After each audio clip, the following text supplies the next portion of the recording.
ಸಖತ್ ಖಾರ ಬಣ್ಣ ಮತ್ತು ರುಚಿ ಆಚಿ ಚಿಲ್ಲಿ ಪೌಡರ್.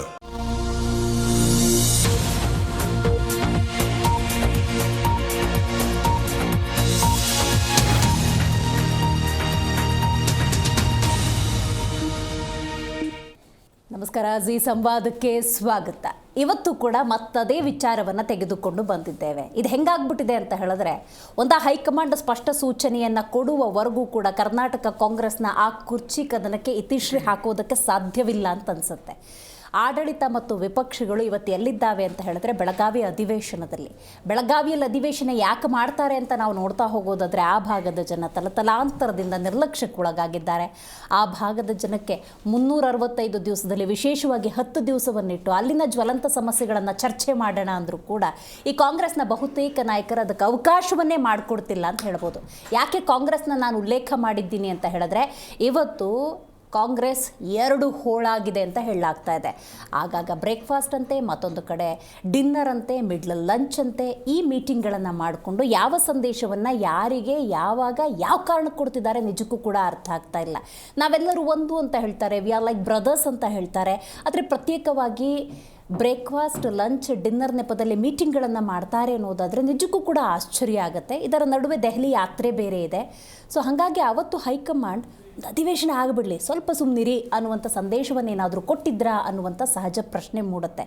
ಆದರೆ ದ್ವಂದ್ವದಲ್ಲಿರೋದು ಯಾರು ಗೊತ್ತಾ? ನೀವು ಜನಸಾಮಾನ್ಯರು ಅಷ್ಟು ದೊಡ್ಡ ಮ್ಯಾಂಡೇಟನ್ನು ಕೊಡ್ತು. ನಮಗೆ BJP ಮೇಲೆ ನಂಬಿಕೆ ಇಲ್ಲ, ನಮಗೆ JDS ಮೇಲೆ ನಂಬಿಕೆ ಇಲ್ಲ, ನೀವೇ ನಮ್ಮ ನಾಯಕರು, ನೀವೇ ನಮ್ಮ ಪಕ್ಷ ಅಂತೇಳಿ ಅಷ್ಟು ದೊಡ್ಡ ಮ್ಯಾಂಡೇಟನ್ನು ಕೊಟ್ಟಾಗ ಆ ವಿಶ್ವಾಸವನ್ನು ಕೂಡ ನೀವು ಉಳಿಸಿಕೊಳ್ಳದೆ ಇವತ್ತು ಅಧಿವೇಶನವನ್ನು ಆಪೋಷಣ ತಗೊಳ್ಳೋ ಮಟ್ಟಕ್ಕೆ ಸಬ್ಜೆಕ್ಟನ್ನು ಡೈವರ್ಟ್ ಮಾಡ್ತಿದ್ದೀರಲ್ಲ, ಇದಕ್ಕಿಂತ ದೌರ್ಭಾಗ್ಯ ಮತ್ತೊಂದಿಲ್ಲ. ಇದರ ಬಗ್ಗೆ ಡೀಟೇಲಾಗಿ ಮಾತಾಡೋಣ. ನಾನು ದಿವ್ಯಶ್ರೀ.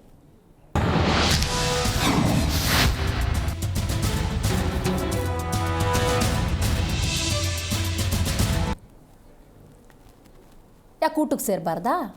ನಾವು ತಿಂಡಿ ಒಟ್ಟಿಗೆ ಮಾಡಬಾರ್ದಾ? ಇದು ಸಹಜವಾಗಿ ಕಾಂಗ್ರೆಸ್ ನಾಯಕರು ಕೊಡುವಂಥ ಉತ್ತರ.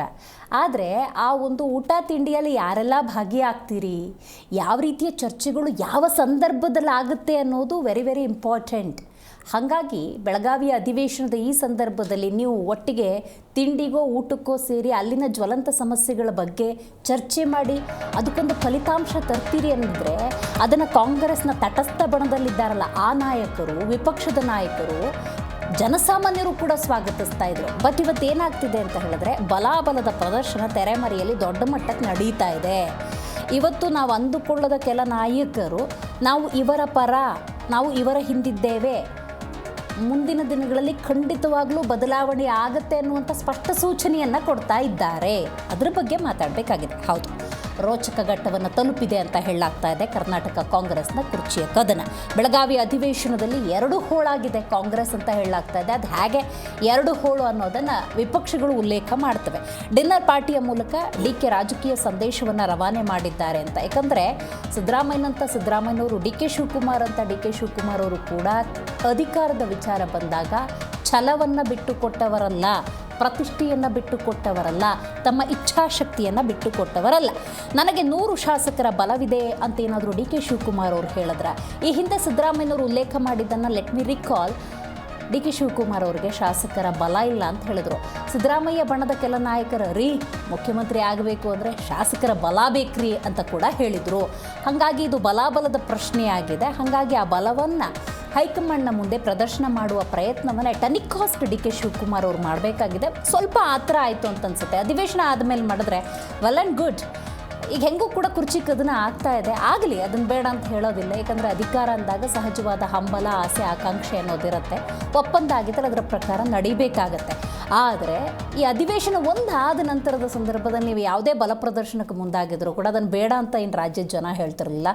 ಬಟ್ ಈಗಲೇ ಮಾಡ್ತಾ ಇದ್ದೀರಿ. ಬಟ್ ಇದು ಹೆಂಗಾಗಿದೆ ಅಂತ ಹೇಳಿದ್ರೆ, ನಾನು ವಿಪಕ್ಷನ ಈ ಸಂದರ್ಭದಲ್ಲಿ ದೂರಲೇಬೇಕು, ನಾನು ಆಕ್ಷೇಪಣೆ ವ್ಯಕ್ತಪಡಿಸಲೇಬೇಕು. ಯಾವಾಗ ಆಡಳಿತ ಪಕ್ಷ ದಾರಿ ತಪ್ತಾ ಇದೆ, ವಿಪಕ್ಷ ಬಲವಾಗಿ ನಿಂತ್ಕೋಬೇಕಾಗತ್ತೆ. BJP ಮತ್ತು JDS ಅವರು ನೀವು ಹೋಗ್ತಿರುವಂಥ ದಾರಿ ಇದಲ್ಲ, ಸರಿಯಲ್ಲ, ಅಧಿವೇಶನ ಆಗ್ತಾ ಇದೆ, ಉತ್ತರ ಕರ್ನಾಟಕದ ಬಗ್ಗೆ ಬಲವಾಗಿ ಚರ್ಚೆ ಮಾಡೋಣ ಅಂತ ಅವ್ರನ್ನ ದಾರಿಗೆ ತರಬೇಕು. ರೋಗಿ ಬಯಸಿದ್ದು ವೈದ್ಯ ಹೇಳಿದ್ದು ಒಂದೇ ಅನ್ನೋ ರೀತಿ ಆದರೆ ಹಿಂಗೆ ಆಗೋದು. ರೈಟ್, ಕಾಂಗ್ರೆಸ್ ಹಾಗೂ BJPಯ ಹಲವು ನಾಯಕರು ಮಾತಾಡಿದ್ದಾರೆ. ಬನ್ನಿ ಒಂದ್ಸಲ ಕೇಳ್ಕೊಂಬರೋಣ. ಈಗ ನಮ್ಮ ಸದ್ಯಕ್ಕೆ ನಮ್ಮ ಚೀಫ್ ಮಿನಿಸ್ಟರ್ ಕುರ್ಚಿ ಅಲ್ಲಿ ಖಾಲಿ ಇಲ್ಲ. Chief minister D C M ಅವರು ಇಬ್ಬರು ಹೇಳಿದ್ದಾರೆ. ಹೈಕಮಾಂಡ್ ಅವರು ಅದ್ರ ವಿಚಾರದಲ್ಲಿ ಏನೋ ನಿರ್ಧಾರ ತಗೋಬೇಕು. ನಾವು ಮಾತಾಡ್ಲಿಕ್ಕೆ ಆಗ್ತದ? ಅವರು ಮಾತಾಡ್ಲಿಕ್ಕೆ ಆಗೋದಿಲ್ಲ. ಅದಕ್ಕೆ ಹೈಕಮಾಂಡ್ ಅವರು ಯಾವುದೇ ನಿರ್ಣಯ ತಗೊಳ್ಳಿಲ್ಲ. ನಂಬರ್ ಗೇಮ್ ಇಂಪಾರ್ಟೆಂಟ್ ಅಲ್ವಾ ಸರ್ ಇಲ್ಲಿ? ಯಾಕಂದ್ರೆ ನೋಡಿ, ನೀವು ನಂಬರ್ ಗೇಮ್ ಇದ್ರೆ ವಿರೋಧ ಪಕ್ಷ ಅವರು ಹೇಳಿದಾರಲ್ಲ, ನಾವು ನೋ ಕಾನ್ಫಿಡೆನ್ಸ್ ಮೋಷನ್ ಮಾಡ್ತೀವಿ ಅಂತ ಬಿಟ್ಟು ಯಾಕೆ ಮಾಡಲಿಲ್ಲ? ತಂದೆಯವರು ಮುಖ್ಯಮಂತ್ರಿ ಆಗಿದ್ದಾರೆ. ಅದರ ಎರಡನೇ ಮಾತು ಇಲ್ವೇ ಇಲ್ಲ. ನಾನು ನೆನ್ನೆನೂ ಹೇಳಿದ್ದೀನಿ, ಆಲ್ವೇಸ್ ಟೈಗರ್ ಜಿಂದಾಯ್. ನೋಡ್ರಿ, ಡಿ ಕೆ ಶಿವಕುಮಾರ್ ಅವರು ಸಿದ್ದರಾಮಯ್ಯ ಆದಮೇಲೆ ಡಿ ಕೆ ಶಿವಕುಮಾರ್ ಅವರು ಮುಖ್ಯಮಂತ್ರಿ ಆಗಬೇಕಂತ ನಾನು ಆಸೆ ಪಟ್ಟವನೊಬ್ಬ. ನನಗೂ ಅವ್ರು ಆಗಬೇಕಂತ. ಯಾವಾಗ? ಸಿದ್ದರಾಮಯ್ಯ ಆದಮೇಲೆ 28ವರೆಗೂ ಸಿದ್ದರಾಮಯ್ಯ ಕುರ್ಚಿಯಲ್ಲಿ ಕೂತಿದ್ದಾರೆ. ಇಲ್ಲ, ಈಗ ಕಾಂಗ್ರೆಸ್ಸಲ್ಲಿ ಯಾವ ಬಣನೂ ಇಲ್ಲ, ಏನು ಬಣಲ್ಲ. ಕಾಂಗ್ರೆಸ್ಸಲ್ಲಿ ಇದ್ದವರು 140 ಜನನು ಹೈಕಮಾಂಡ್ ಕಾಂಗ್ರೆಸ್ ಬಣ. ದೊಡ್ಡದು ಹೈಕಮಾಂಡ್ ಇದೆ. ಹೈಕಮಾಂಡ್ ಏನು ನಿರ್ಧಾರ ತಗುತ್ತೆ ಅದು ಭದ್ರು. ಮೂರು ಏನು ಬಾಗ್ಲಾಗಿಲ್ಲ, ಎಲ್ಲ ಒಂದತ್ತವ್ರೆ, ಅಲ್ಲೇ ಒಂದತ್ತ ಕೂತಿದ್ದೀವಿ. ಎಲ್ಲ ಹೋಗಿ ಊಟ ಮಾಡಿ ಹೋದ್ ಸರಿಯಾ ಎಲ್ಲರೂ ಕರೆದು ಊಟ ಹಾಕಿದ್ರು. ಎಲ್ಲ ಕರೆದು ತಕ್ಕೋ ಊಟ ಮಾಡಿದ್ದು. ಈಗ ಈ ಸರಿ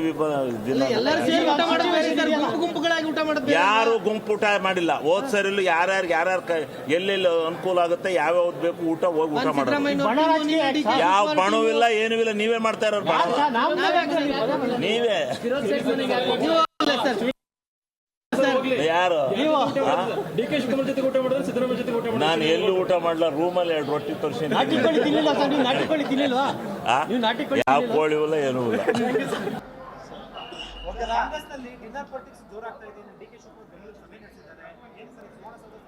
ಬೆಳಗಾವಿಯ ಚಳಿಗಾಲದ ಅಧಿವೇಶನ ಪ್ರಾರಂಭವಾಗುವ 10 ದಿನ ಮುಂಚಿತವಾಗಿ ನಾನು ಬೆಂಗಳೂರಿನಲ್ಲಿ ಹೇಳಿದ್ದೆ. ನಾನು ಮಾನ್ಯ ಮುಖ್ಯಮಂತ್ರಿಗಳು ಯಾವ ಪುರುಷ ಬೆಳಗಾವಿಯ ಚಳಿಗಾಲದ ಅಧಿವೇಶನವನ್ನ ಕರೆದಿದ್ದೀರಿ? ನೀವು ಬೆಳಗಾವಿ ಚಳಿಗಾಲದ ಅಧಿವೇಶನ ಮಾಡೋದೇ ಆದರೆ ನಾಯಕತ್ವದ ವಿಚಾರವನ್ನ ಇತ್ಯರ್ಥಪಡಿಸ್ಕೊಂಡು ಬನ್ನಿ. ಮುಖ್ಯಮಂತ್ರಿ ಕುರ್ಚಿಯನ್ನ ಯಾರೇ ಬಿಡ್ಕೊಡ್ಬೇಕು, ನೀವೇ ಹಿಡ್ಕೋಬೇಕಾ, ಇದೆಲ್ಲವೂ ಕೂಡ ಇತ್ಯರ್ಥ ಮಾಡ್ಕೊಂಡು ಬನ್ನಿ ಅನ್ನೋ ಮಾತನ್ನು ನಾವು ಹೇಳಿದ್ವಿ. ಕಾಂಗ್ರೆಸ್ ಪಕ್ಷದವ್ರು ಹೇಳಿದ್ರು ಇದು ನಮ್ಮ ಆಂತರಿಕ ವಿಚಾರ ಅಂತೇಳಿ. ಮುಖ್ಯಮಂತ್ರಿಯ ವಿಚಾರ ಇದು ಆಂತರಿಕ, ಕಾಂಗ್ರೆಸ್ ಪಕ್ಷದ ಆಂತರಿಕ ವಿಚಾರ ಅಲ್ಲ, ರಾಜ್ಯಕ್ಕೆ ಸಂಬಂಧಪಟ್ಟಿರ್ತಕ್ಕಂಥದ್ದು. ಈಗಾಗಲೇ ರಾಜ್ಯದ ಜನ ಬೇಸತ್ತಿದ್ದಾರೆ. ಕಳೆದ 5-6 ತಿಂಗಳುಗಳಿಂದ ಮುಖ್ಯಮಂತ್ರಿ ಇವತ್ತು ಹೇಳಿತಾರೆ, ನಾಳೆ ಹೇಳಿತಾರೆ, ಇವರಾಗ್ತಾರೆ, ಅವರಾಗ್ತಾರೆ. Breakfast meeting, lunch meeting, dinner meeting, ರಾಜ್ಯದ ಜನ ಬೇಸತ್ತೋಗಿದ್ದಾರೆ. ರಾಜಕಾರಣಿಗಳು ಸುಮ್ಮನೆ ಊಟ ಹಾಕ್ತಾರೆ ಅಂತ ಅನ್ಕೊಂಬೇಡ್ರಿ. ಊಟ ಹಾಕೋದಕ್ಕೆ ಏನಾದ್ರು ಮಹತ್ವದ ಕಾರಣ ಇದೆ. ನಿನ್ನೆ ಸುನೀಲ್ ಕುಮಾರ್ ಹೇಳಿದ್ರಲ್ಲ, ಕಾಣುವ ಕುರ್ಚಿಗೆ ಹಂಬಲಿಸಿದೆ ಮನ, ಕೂರಬಲ್ಲೇನೆ ಒಂದು ದಿನ ಅಂತ ಹೇಳಿದ್ರಲ್ವಾ. ಹಾಗೆ ಅವರು ಕುರ್ಚಿ ಉಳಿಸ್ಕೊಳ್ಳೋಕ್ಕೆ ಊಟ ಹಾಕ್ತಾರೆ, ಇವರು ಕುರ್ಚಿ ಗಳಿಸ್ಕೊಳ್ಳೋಕ್ಕೆ ಊಟ ಹಾಕ್ತಾರೆ. ಊಟ ಅಂತೂ MLAಗಳಿಗೆ ಸಿಗ್ತಾ ಇದೆಯಲ್ವಾ, ಎಲ್ಲರಿಗೂ ಕೊಡ್ತಾ ಇದ್ದಾರೆ ಅಂತ ಅನ್ಕೊಂಬೇಡ್ರಿ. ಕಾಂಗ್ರೆಸ್ನವ್ರಿಗೆ ಮಾತ್ರ ಊಟ ಹಾಕ್ಸಿರೋದು, ಎಲ್ಲ MLAಗಳಿಗೆ ಊಟ ಹಾಕ್ಸಿಲ್ಲ. ನಡೀತಾ ಇರೋದು ಪೂರ್ತಿ ಪವರ್ ಪಾಲಿಟಿಕ್ಸ್. ಸಿದ್ದರಾಮಯ್ಯನ ಬಿಡೆ, ಡಿ ಕೆ ಶಿವಕುಮಾರ್ನ ಬಿಡೆ, ಸಿದ್ದರಾಮಯ್ಯನ ಕೊಡೆ, ಇವೆರಡೇ ನಡೀತಾ ಇರೋದಿಲ್ಲಿ. ಬೆಳಗಾವಿ ಅಧಿವೇಶನದ ಫಲಪ್ರದ ಏನು ಅಂದರೆ ಡಿ ಕೆ ಶಿವಕುಮಾರ್ ಅಧಿಕಾರದ ಕಿತ್ಕೊಳಕ್ಕೆ ಓದ್ತಾ ಇದ್ದಾರೆ. ಸಿದ್ದರಾಮಯ್ಯ ಚೇರ್ಗೆ ಫೆವಿಕೋಲ್ ಹಾಕ್ಕೊಂಡು ಭದ್ರವಾಗಿ ಕೂತ್ಕೊತಾ ಇದ್ದಾರೆ. ಸಿದ್ದರಾಮಯ್ಯನ ಪರ ಅವ್ರ ಮಗ ಫುಲ್ ಬ್ಯಾಟಿಂಗ್ ಮಾಡ್ತಾವ್ರೆ. ನಮ್ಮಪ್ಪನೇ 5 ವರ್ಷ. ಇಲ್ಲಿ ಡಿ ಕೆ ಬ್ರದರ್ಸ್ ಅವರೇ ಹೇಳ್ತಾ ಇದ್ದಾರೆ, ನಮ್ಮ ಮಂತ್ರಿಯಾಗಿ ನೋಡೋ ಅಂತ ಕನಸನ್ನ ನಾನು ಕಾಣ್ತಾ ಇದ್ದೀನಿ, ಕನಸು ಅಂತ ಅವರು. ಈ ನವಂಬರ್ನ ಸಂಕ್ರಾಂತಿಗೆ ಏನಾದರೂ ಶಾಂತಿ ರೂಪ ಪಡ್ಕೊಳುತ್ತಾ ಅನ್ನೋದೇ ಸದ್ಯದ ಕುತೂಹಲ. ಈಗ ಅಶೋಕ್ ಅವ್ರು ಕೊಟ್ಟಂಥ ಸ್ಟೇಟ್ಮೆಂಟ್ ನಾನು ಉಲ್ಲೇಖ ಮಾಡ್ತಾ ಹೋಗ್ತೀನಿ. ರೈಟ್, ಅವ್ರು ಏನಾದ್ರು ಮಾಡ್ಕೊಂಡ್ಲಿ, ಅದು ಕಾಂಗ್ರೆಸ್ನ ಆಂತರಿಕ ವಿಚಾರ. ನೀವು ಯಾಕೆ ಅದನ್ನು ಪ್ರಮೋಟ್ ಮಾಡ್ತಾ ಇದ್ದೀರಿ? ಡಿ ಕೆ ಶಿವಕುಮಾರ್ ಅವರು ರಿಕಾಸ್ಟ್ ರಾಜ್ಯದ ಮುಖ್ಯಮಂತ್ರಿ ಆಗಬೇಕು ಅಂತ ನೀವೇ ಆ ಪ್ರಮೋಷನ್ ಗುತ್ತಿಗೆ ತಗೊಂಡಂಗಿದೆ. ಇದು ಬೇಡ. ಅವ್ರು ಏನೇ ಮಾತಾಡ್ತಿದ್ರು ಕೂಡ ನೀವು ದಾರಿ ತಪ್ತಾ ಇದ್ದೀರಿ, ಉತ್ತರ ಕರ್ನಾಟಕದ ಬಗ್ಗೆ ಚರ್ಚೆ ಮಾಡೋಣ ಅಂತ ದಾರಿಗೆ ತರಬೇಕು. ಆ ಪ್ರಯತ್ನ ವಿರೋಧ ಪಕ್ಷದ ನಾಯಕರ ಕಡೆಯಿಂದ ಆಗ್ತಾ ಇಲ್ಲ. ಅದ್ರ ಬಗ್ಗೆ ನಂಗೆ ಕ್ಲಾರಿಟಿ ಬೇಕು.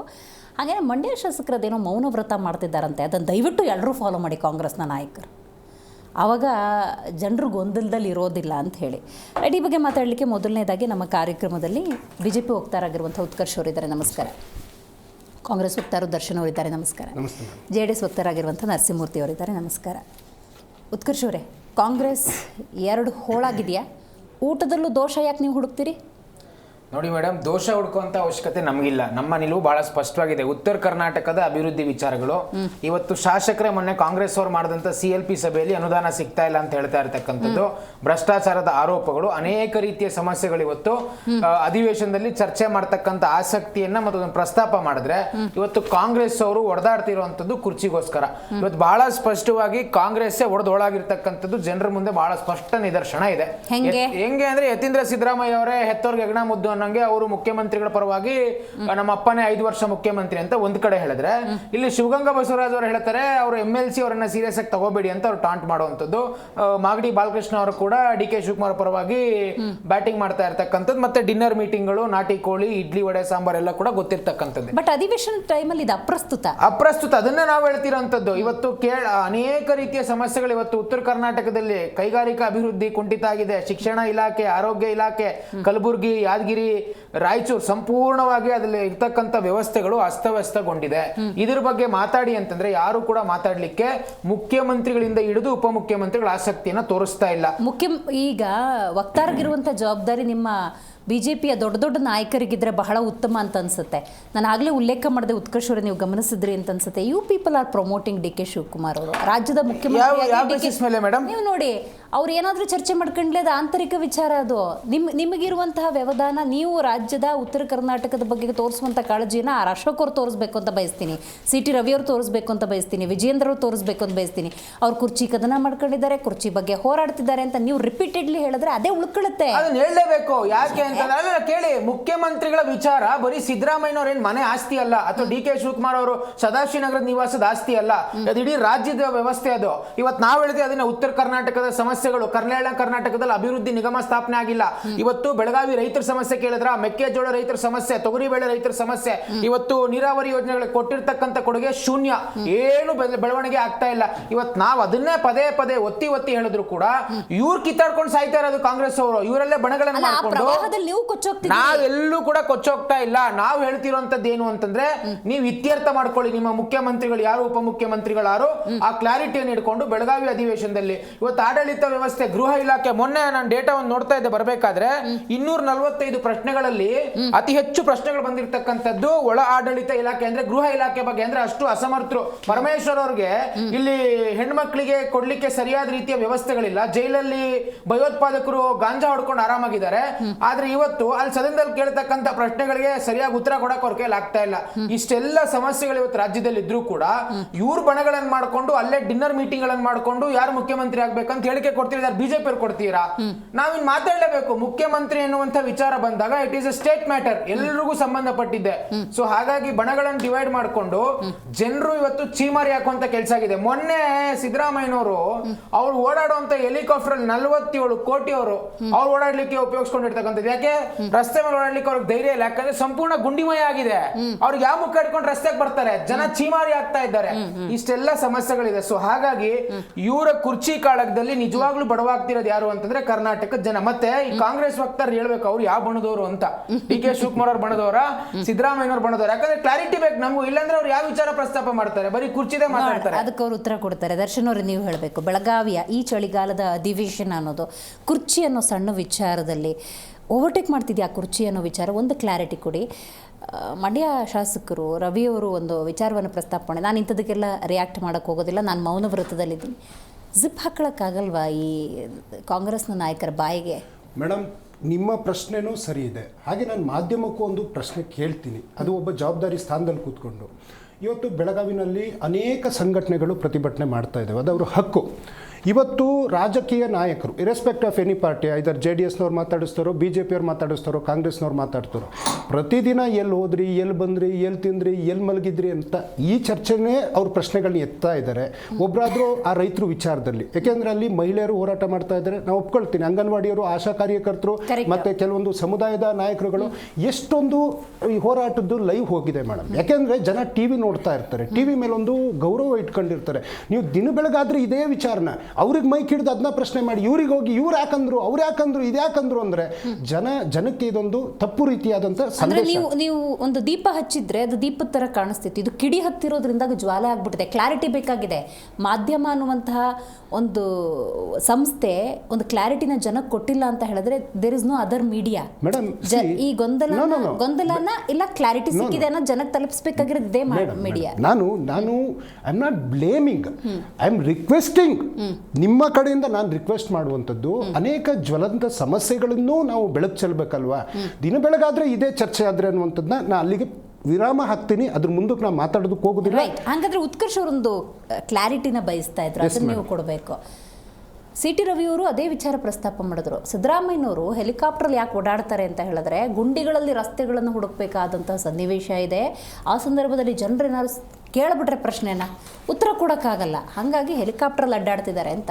ಮೇಡಮ್ ಅವರು ಕೇಳಿದ ಪ್ರಶ್ನೆಗೂ ಮತ್ತು ನೀವು ಅದನ್ನು ಧ್ವನಿ ಎತ್ತಿದ್ದಕ್ಕೂ ನಿಮಗೂ ಧನ್ಯವಾದವನ್ನು ಹೇಳ್ತಾ, ಮೇಡಮ್ ಒಟ್ಟು 14,000 ಗುಂಡಿಗಳನ್ನ ಮುಚ್ಚುವಂಥ ಕೆಲಸ ಮಾಡಿದ್ವಿ ಮೇಡಮ್. ರಾಜ್ಯ ಹೆದ್ದಾರಿ ಒಟ್ಟು 7,200 ಕಿಲೋಮೀಟರ್ಗಳನ್ನ ನಾವು ಕಂಪ್ಲೀಟ್ ಮಾಡಿದ್ವಿ ಮೇಡಮ್. ನೀವು ನನ್ನ ಪ್ರಶ್ನೆ ಕೇಳಿ, ಸಿದ್ದರಾಮಯ್ಯನವ್ರನ್ನೂ ಪ್ರಶ್ನೆ ಕೇಳಿ, DK ಶಿವಕುಮಾರ್ ಅವ್ರನ್ನೂ ಪ್ರಶ್ನೆ ಕೇಳಿ, ನಾನು ಪ್ರಶ್ನೆ ಕೇಳ್ತೀನಿ. ಮಾನ್ಯ ನರೇಂದ್ರ ಮೋದಿ ಅವರು ಮೇಡಮ್ ಒಟ್ಟು 254 ವಿದೇಶ ಪ್ರವಾಸಗಳಿಗೆ ನನ್ನ ದೇಶದ ತೆರಿಗೆ ಹಣವನ್ನು ಖರ್ಚು ಮಾಡಿರೋದು ಒಟ್ಟು 2,396 ಕೋಟಿ.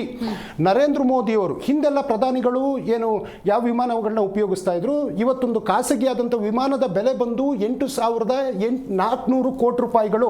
ನರೇಂದ್ರ ಮೋದಿಯವರು ಹಾಕೋ ಕನ್ನಡಕದ ಬೆಲೆ 4 ಲಕ್ಷ ರೂಪಾಯಿ. ನರೇಂದ್ರ ಮೋದಿಯವರು ಹಾಕುವಂಥ ಸೂಟಿನ ಬೆಲೆ 10 ಲಕ್ಷ ರೂಪಾಯಿ.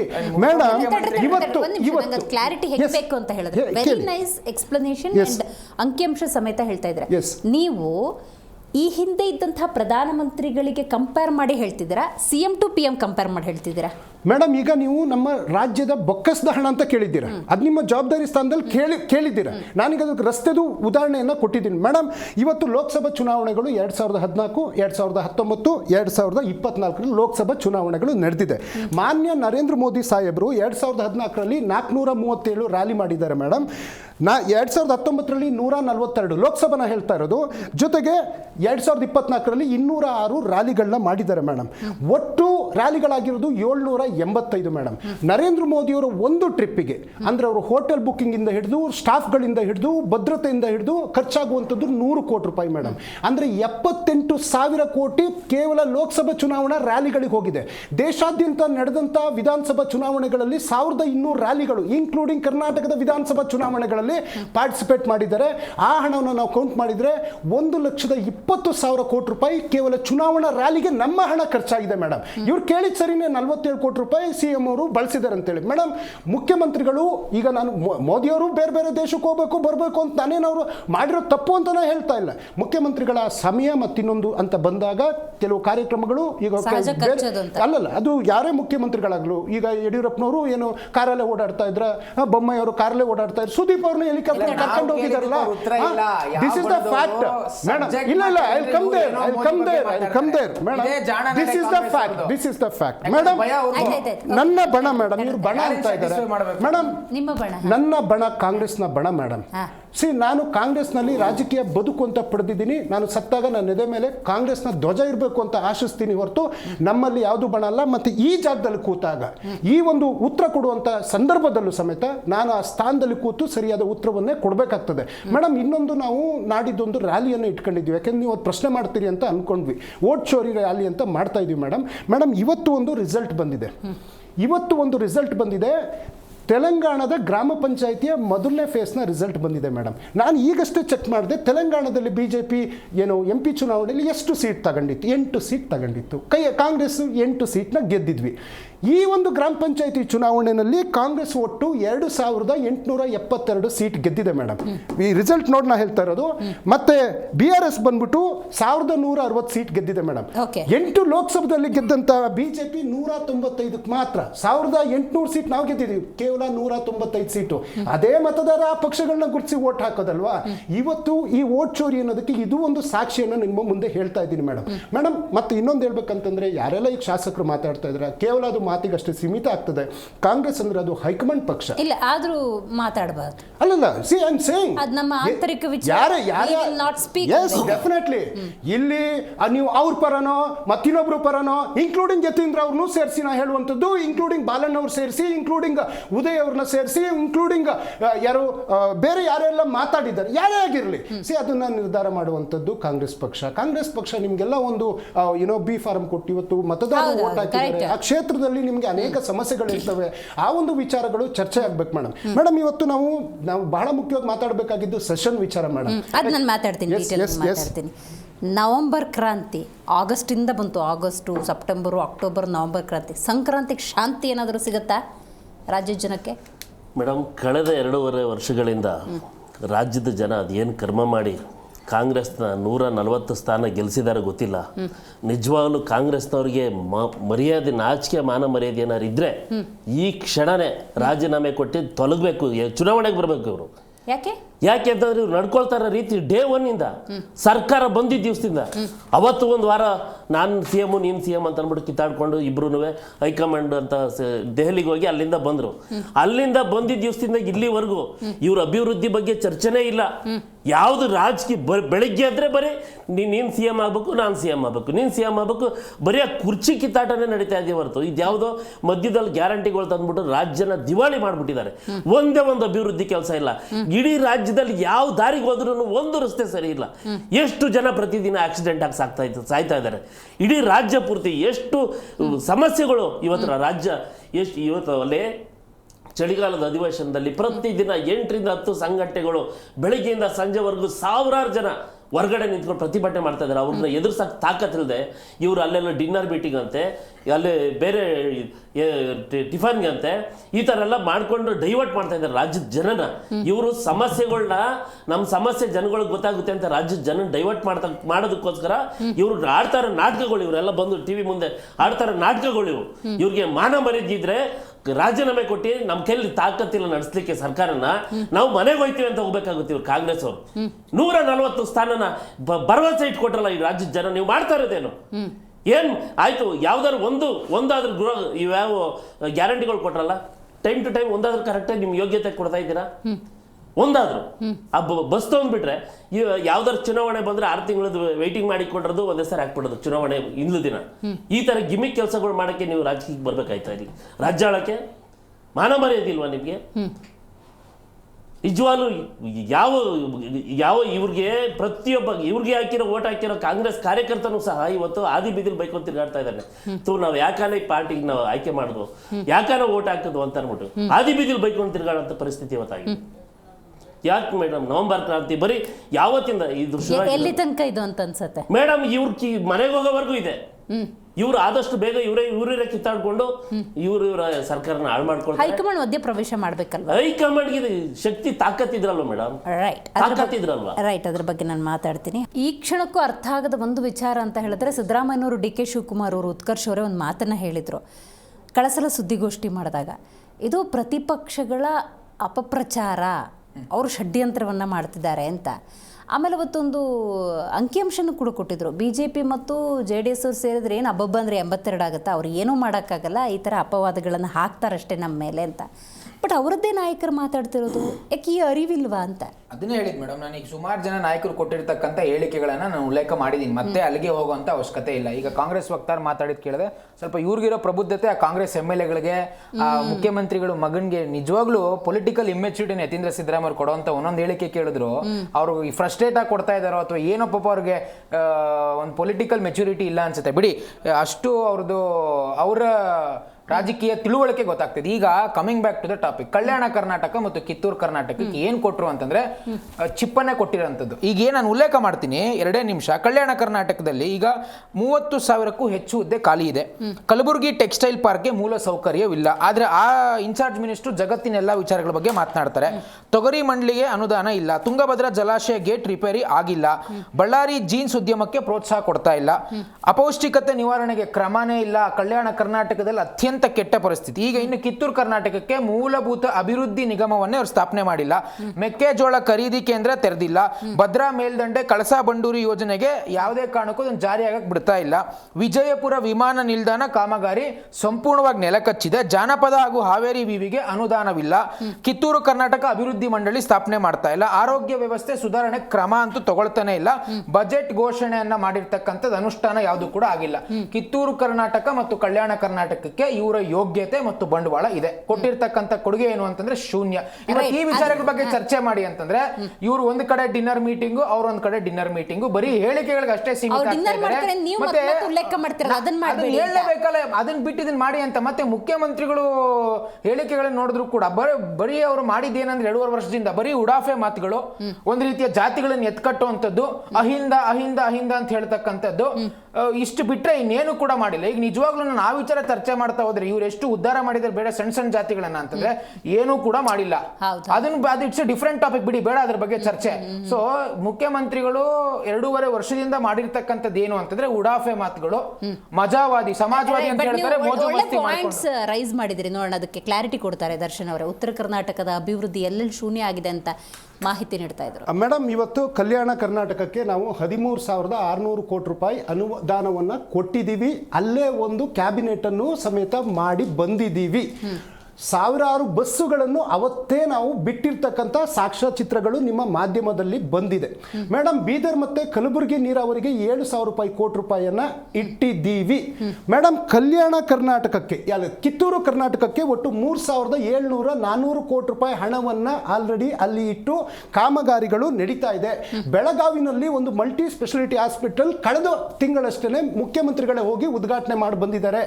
ಬೆಳಗಾವಿನಲ್ಲಿ ಪಶು ವಿಶ್ವವಿದ್ಯಾನಿಲಯವನ್ನು ನಾವು ಉದ್ಘಾಟನೆ ಮಾಡಿದ್ದೀವಿ. ಕಲಬುರಗಿಯಲ್ಲಿ 350 ಬೆಡ್ಡಿನ ಆಸ್ಪತ್ರೆ ಉದ್ಘಾಟನೆಗೊಂಡಿದೆ. ಗದಗದಲ್ಲಿ 450 ಬೆಡ್ಡಿನ ಆಸ್ಪತ್ರೆ ಉದ್ಘಾಟನೆಗೊಂಡಿರ್ತಕ್ಕಂಥದ್ದು ಅಷ್ಟೇ ಸತ್ಯ. ಮತ್ತೆ ಇವರು ಕೆಲವೊಂದು ವಿಚಾರವನ್ನು ಎತ್ತಿದ್ದಾರೆ. ಮೇಡಮ್, ಉದ್ಯೋಗದ ಬಗ್ಗೆ ಎತ್ತಿದ್ರು. ಸುಮಾರು 80,000 ಹುದ್ದೆಗಳನ್ನ ನಾವು ಆಲ್ರೆಡಿ ಭರ್ತಿ ಮಾಡಿದ್ದೀವಿ. ಶಿಕ್ಷಕರದು ಒಟ್ಟು 13,000 ನೇಮಕಾತಿ ಈಗ ನಡೀತಾ ಇದೆ ಪ್ರೋಸೆಸ್ಸು. ಪೊಲೀಸ್ ಇಲಾಖೆಗೆ 3,400 ಪೋಸ್ಟಿಂಗ್ಗಳು ಇವಾಗ ನಡೀತಾ ಇದೆ. ಪೌರ ಕಾರ್ಮಿಕರನ್ನ ಒಟ್ಟು 12,696 ಜನಗಳನ್ನ ನಾವು ಅವ್ರನ್ನ ಪರ್ಮನೆಂಟ್ ಕಾಯಂ ಮಾಡುವಂತ ಕೆಲಸವನ್ನ ಮಾಡಿದ್ದೀವಿ. ಇವರು ಮಾತಾಡ್ತಾ ನಮಗೆ ತುಂಗಭದ್ರಾ ಗೇಟ್ ನ ಬಗ್ಗೆ ಹೇಳಿದ್ರು. ಮೇಡಮ್, ನಿಮ್ಮ ಸುದ್ದಿಯಲ್ಲೇ ಬಂದಿದೆ, ಅದ್ರ ಕೆಲಸ ನಡೀತಾ ಇದೆ. ಇನ್ನು ಮೆಕ್ಕೆಜೋಳ ಖರೀದಿ ಕೇಂದ್ರಗಳು ಉದ್ಘಾಟನೆ ಓಪನ್ ಆಗಿದೆ, ಅಲ್ಲಿ ರೈತರಿಗೆ ಅದ್ರ ಉಪಯೋಗ ಆಗ್ತಾ ಇದೆ. ಭದ್ರಾ ಮೇಲ್ದಂಡೆ ಬಗ್ಗೆ ವಿಶೇಷವಾಗಿ ಎತ್ತಿದ್ರು. 2023ರಲ್ಲಿ ನಿರ್ಮಲಾ ಸೀತಾರಾಮನ್ ಅವರ ಬಜೆಟ್ ನಲ್ಲಿ ಘೋಷಣೆ ಆದಂತ 5,300 ಕೋಟಿ ರೂಪಾಯಿ ಹಣ ಇವತ್ತಿನ ತನಕ ಬಿಡುಗಡೆ ಆಗಿಲ್ಲ. ಎನ್ವಿರಾನ್ಮೆಂಟ್ ಕ್ಲಿಯರೆನ್ಸ್ ಅವರು ಕೊಡ್ತಾ ಇಲ್ಲ. ಕೃಷ್ಣ ಮೇಲ್ದಂಡೆ 51,148 ಕೋಟಿ ರೂಪಾಯಿ ಪ್ರಾಜೆಕ್ಟಿಗೆ ನಮಗೆ ಎನ್ವಿರಾನ್ಮೆಂಟ್ ಕ್ಲಿಯರೆನ್ಸ್ ಇವರು ಕೊಡ್ತಾ ಇಲ್ಲ. ಅದೇ ರೀತಿ ಕಳಸಾ ಬಂಡೂರಿ ಮಹದಾಯಿದೇನಿದೆ ಅದಕ್ಕೂ ಸಮೇತ ಇವರು ನಮಗೆ ಕೊಡ್ತಾ ಇಲ್ಲ. ಮೇಡಮ್, ಇವರು ನಮ್ಮನ್ನ ಪ್ರಶ್ನೆ ಮಾಡಿದ್ರು, ಕಲ್ಯಾಣ ಕರ್ನಾಟಕಕ್ಕೆ ಏನ್ ಕೊಟ್ರಿ ಅಂತ. ಮೇಡಮ್, ಆರ್ಟಿಕಲ್ 371J ಪ್ರಕಾರ ಪ್ರತಿ ಬಜೆಟ್ ಅಲ್ಲೂ 5,000 ಕೋಟಿ ರೂಪಾಯಿಯನ್ನ ಆ ಕಲ್ಯಾಣ ಕರ್ನಾಟಕಕ್ಕೆ ಇಡಬೇಕಿತ್ತು. ಮನಮೋಹನ್ ಸಿಂಗ್ ಅವರು ಕೊಟ್ಟಿದ್ರು 3,000 ಕೋಟಿ ಅಂದು. ಇಲ್ಲಿಗೆ 15,000 ಕೋಟಿ ರೂಪಾಯಿ ಹಣ ಬಂದಿಲ್ಲ. ಇದು ಬಿಜೆಪಿಯವರ ಈಗಿನ ಪ್ರಶ್ನೆಗೆ ಉತ್ತರ. ಮತ್ತೆ JDSನವರು ಕೆಲವು ಕೇಳಿದ್ದಾರೆ. ಮೇಡಮ್, ಅವರು ಮಾತನಾಡುವಾಗ ಕೆಲವು ಪದನು ಬಳಸಿದಾರೆ, ಬಳಸಲ್ಲ. ಮಾನ ಮರ್ಯಾದೆ ಅಂದ್ರು, ಯೋಗ್ಯತೆ ಅಂದ್ರು, ನೀಚರು ಅಂದ್ರು, ತೊಲಗಿ ಅಂತನೂ ಅಂದ್ರು, ಕೊನೆಗೆ ತಾಕತ್ತಿನ ಬಗ್ಗೆನೂ ಮಾತಾಡಿದ್ರು, ಯಾವುದು ಅಧಿಕಾರಗಳ ವಿಚಾರದಲ್ಲಿ. ಮೇಡಮ್, ಕರ್ನಾಟಕದಲ್ಲಿ ರಾಜಕೀಯ ಭ್ರಷ್ಟಾಚಾರ ಅನ್ನುವಂಥದ್ದು 2006ರಲ್ಲಿ ಗೋವಾಕ್ಕೆ ಯಾರು ತಮ್ಮ ಮುಖ್ಯಮಂತ್ರಿ ಹುದ್ದೆಗೆ ಹೋಗಿದ್ರು ಅನ್ನುವಂಥದ್ದು ಅಷ್ಟೇ ಸತ್ಯ.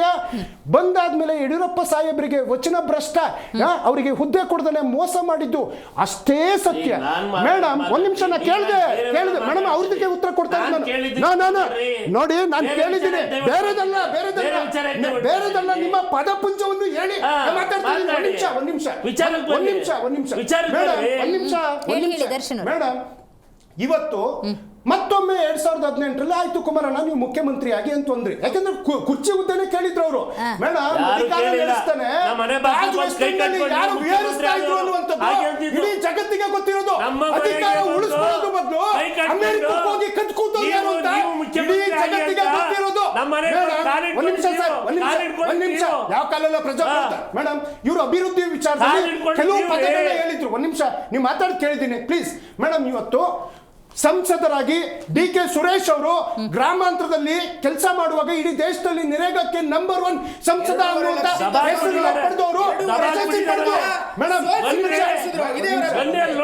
ಇವತ್ತು ಡಾಕ್ಟರ್ ಮಂಜುನಾಥ್ ಒಬ್ಬನೇ ಒಬ್ಬ ಕಾರ್ಯಕರ್ತರಿಗೆ ಸಿಗುವಂತ ಕೆಲಸ ಆಗ್ತಾ ಇಲ್ಲ, ಸಂಸತ್ತಲ್ಲಿ ಮಾತಾಡ್ತಾ ಇಲ್ಲ. ಇದು ಸತ್ಯ. ಕುಮಾರಸ್ವಾಮಿ ಇವತ್ತು ಇವರು ನಮ್ಮ ಅಭಿವೃದ್ಧಿ ಕಾರ್ಯ ಬಗ್ಗೆ ಮಾತಾಡಿದ್ರು. ಏನು ತಂದಿದ್ದಾರೆ ಭದ್ರಾವತಿ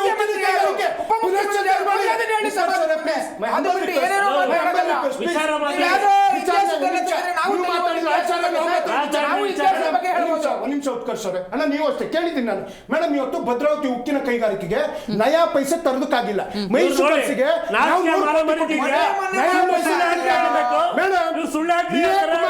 ಉಕ್ಕಿನ ಸಚಿವರಾಗಿದ್ದಾರೆ. 12 ವಿಶೇಷ ಕೈಗಾರಿಕೆ ಒಂದೇ ಒಂದು ಕೈಗಾರಿಕೆ ಎಷ್ಟು ಕೋಟಿ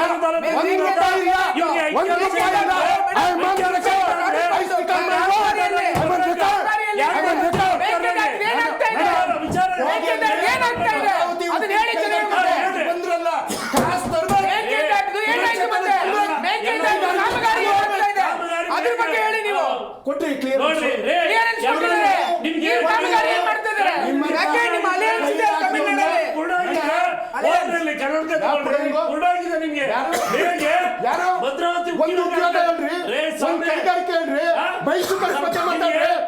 ಭದ್ರಾ ಉಕ್ಕಿನ ಕೈಗಾರಿಕೆ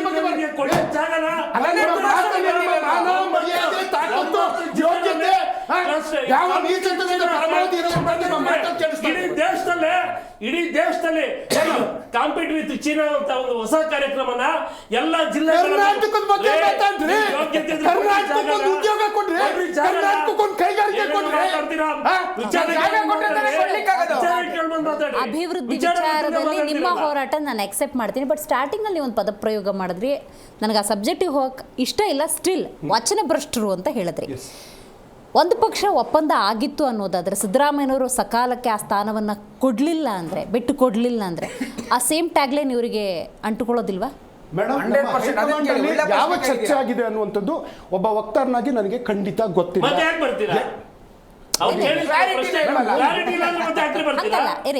ಮೇಡಮ್ ಏನಿದು ನಮ್ದು ಪದ್ಮನಾಭ ನಗರದ್ದು ಕಿಚನ್ ಆಗುವಂತ ಡಿಸ್ಕಷನ್ ಅಲ್ಲ ಮೇಡಮ್. ನಮ್ದೊಂದು ಹೈಕಮಾಂಡ್ ಇದೆ.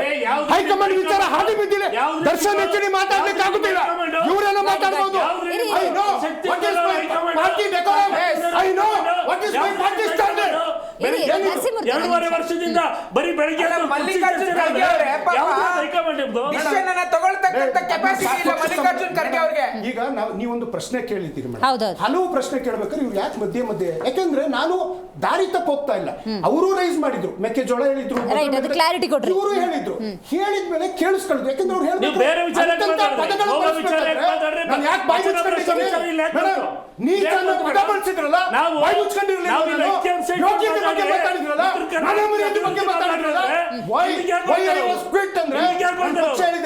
ಹೇಳದ್ನ ಕೇಳಿ ಅದಕ್ಕೆ ಅವರಿಗೆ ಅವ್ರದೇ ದಾರಿನಲ್ಲಿ ದಾಟಿನಲ್ಲಿ ಉತ್ತರ ಕೊಡು ಅಂತ. ಅದು ಕೊಡ್ಬೇಕಾದ್ರೆ ನಮ್ಮ ಮಾತುಗಳು ಅವ್ರದ್ದು ಎದೆಗುಗ್ತಾ ಇರ್ತವೆ. ಯಾಕಂದ್ರೆ ಮಾಡಿರ್ತಕ್ಕಂಥದ್ದು ನಯ ಪೈಸೆ ಇನ್ನೊಂದು ಉದ್ಯೋಗದ ವಿಚಾರ. ವಚನ ಭ್ರಷ್ಟರು ಅನ್ನೋ ಟ್ಯಾಗ್ಲೈನ್ ಸಿದ್ದರಾಮಯ್ಯ ಬರಲ್ವಾ? ಇಂಥ ಸಿಚುವೇಶನ್ ಹೆಂಗೆ ಹ್ಯಾಂಡಲ್ ಮಾಡುತ್ತೆ? ಯಾಕಂದ್ರೆ ನಾನು ಆಗಸ್ಟ್ನಿಂದ ಅಬ್ಸರ್ವ್ ಮಾಡ್ತಾ ಇದ್ದೀನಿ. ಆಗಸ್ಟ್, ಸೆಪ್ಟೆಂಬರ್, ಅಕ್ಟೋಬರ್, ನವಂಬರ್ ಅಲ್ವಾ, ಡಿಸೆಂಬರ್ ಬಂದ್ಬಿಡ್ತು. ಜನ ಈ 6 ತಿಂಗಳಿಂದ ಗೊಂದಲದಲ್ಲಿದ್ದಾರೆ. ಆ ಗೊಂದಲ ನಿವಾರಣೆ ಮಾಡೋದು ನಿಮ್ಮದೇ ಹೊಣೆಗಾರಿಕೆ. ನಮ್ಮ ಹೈಕಮಾಂಡ್ನ ಚರ್ಚೆ ಹೈಕಮಾಂಡ್ನ ಒಳಗೆ 4 ಗೋಡೆ ಮಧ್ಯೆ ನಡೆಯುವಂಥದ್ದು. ಯಾರು ಸಿದ್ದರಾಮಯ್ಯ ಸಾಹೇಬರು ಬಸವಣ್ಣನ ತತ್ವಗಳನ್ನ ಪರಿಪಾಲನೆಯನ್ನ ಮಾಡಿ ಬಂದಿರೋರು. ಅನ್ನಭಾಗ್ಯ ಯೋಜನೆಯನ್ನ ಬಸವಣ್ಣನ ಜಯಂತಿ ದಿನನೇ ಕೊಟ್ಟಿರೋರು. ಅವರು ಅವತ್ತಿಂದ ಹೇಳ್ತಾ ಇದ್ದಾರೆ ಹೈಕಮಾಂಡ್ ಏನ್ ಹೇಳ್ತದೆ ನಾ ಕೇಳ್ತೀನಿ ಅಂತ. ಹೈಕಮಾಂಡ್ನ ನಿರ್ಧಾರಕ್ಕೆ DK ಶಿವಕುಮಾರ್ ಅವರು ಬದ್ಧ, ಸಿದ್ದರಾಮಯ್ಯ ಸಾಹೇಬರು ಬದ್ಧ, ನಮ್ಮ ಪಕ್ಷದ ಎಲ್ಲರೂ ಬದ್ಧ. ನರಸಿಂಹಮೂರ್ತಿ ಅವರು ನೀವು ಹೇಳಬೇಕು, ಏನೋ ಸ್ವಲ್ಪ ವ್ಯತ್ಯಾಸ ಆಗ್ತಿದೆ ಅಂದ ತಕ್ಷಣ ಟೀಕೆ ಟಿಪ್ಪಣಿನ ನಾಲ್ಗೆ ಹರಿಬಿಟ್ಟು ಮಾತಾಡೋದಲ್ಲ. HD ಕುಮಾರಸ್ವಾಮಿ ಅವರು ಹೋಗಿ ಕೇಂದ್ರ ಸಚಿವರಾಗಿ ಕೂತ್ಕೊಂಡ್ಬಿಟ್ರು. ರಾಜ್ಯಕ್ಕೆ ಅವ್ರ ಕೊಡುಗೆ ಏನು ಅನ್ನೋ ಪ್ರಶ್ನೆಗೆ ನೀವು ಉತ್ತರ ಕೊಡಬೇಕಲ್ವಾ? ಮೇಡಮ್, ರಾಜ್ಯಕ್ಕೆ ಅವ್ರ ಕೊಡುಗೆ ಏನು ಅಂತ ಅಂದ್ಬಿಟ್ಟು ಪ್ರತಿದಿನ ನಿಮ್ಮ ಮಾಧ್ಯಮಗಳಲ್ಲಿ ನೀವೇ ತೋರಿಸ್ತೀವಿ. ನಾವು ಹೇಳೋದು ಬೇಡ ಸರ್, ನೀವು ಹೇಳಿ. ಕಾಂಪೀಟ್ ವಿತ್ ಚೀನಾ ಅಂತ 9 ಜಿಲ್ಲೆನಲ್ಲಿ ಕೈಗಾರಿಕಾ ಕಾರಿಡಾರ್ನ ಈಗಾಗಲೇ ನರೇಂದ್ರ ಮೋದಿ ಅವರಿಂದ ಈಗಾಗಲೇ ಅನುಮೋದನೆ ಪಡೆದು ರಾಜ್ಯದಲ್ಲಿ 9 ಜಿಲ್ಲೆನಲ್ಲಿ ಕೈಗಾರಿಕೆಗಳನ್ನ ಸ್ಥಾಪನೆ ಮಾಡ್ತಾ ಇದ್ದಾರೆ. ಅದ್ರ ಜೊತೆಗೆ ನಮ್ಮ ಭದ್ರಾವತಿ ವಿಶ್ವೇಶ್ವರಯ್ಯ ನಮ್ಮ ಇದು ಕಾರ್ಖಾನೆಯನ್ನು ಸಹ ಇಂಡಸ್ಟ್ರಿ ಮೇಗೆ ಕಾಮಗಾರಿ ಆಗ್ತಾ ಇದೆ. ಈಗಾಗಲೇ ಮೊದಲೇ ತಾನೇ ಶಿವಮೊಗ್ಗದಲ್ಲಿ ಬಂದು ಅವರೇ ಪ್ರೆಸ್ ಮೀಟ್ ಮಾಡಿದ್ದಾರೆ. ಹೆಂಗಿರುತ್ತೆ ಗೊತ್ತಾ ನರಸಿಂಹಮೂರ್ತಿ ಅವರೇ, ನಮ್ಮ ನಾಯಕ ಒಬ್ಬ ಈಗ ನೀವು ಸರ್ವೆ ನಿಮಗೂ ಗೊತ್ತಿರುತ್ತೆ, ಯಾರು ನಿಮಗೆ ಮುಖ್ಯಮಂತ್ರಿ ಅಂತ ಹೇಳಿದ್ರೆ ಯಾರು ಬೇಕು ಅಂದರೆ ಕುಮಾರಸ್ವಾಮಿ ಅವ್ರ ಹೆಸರು ಹೇಳ್ಬೋದು.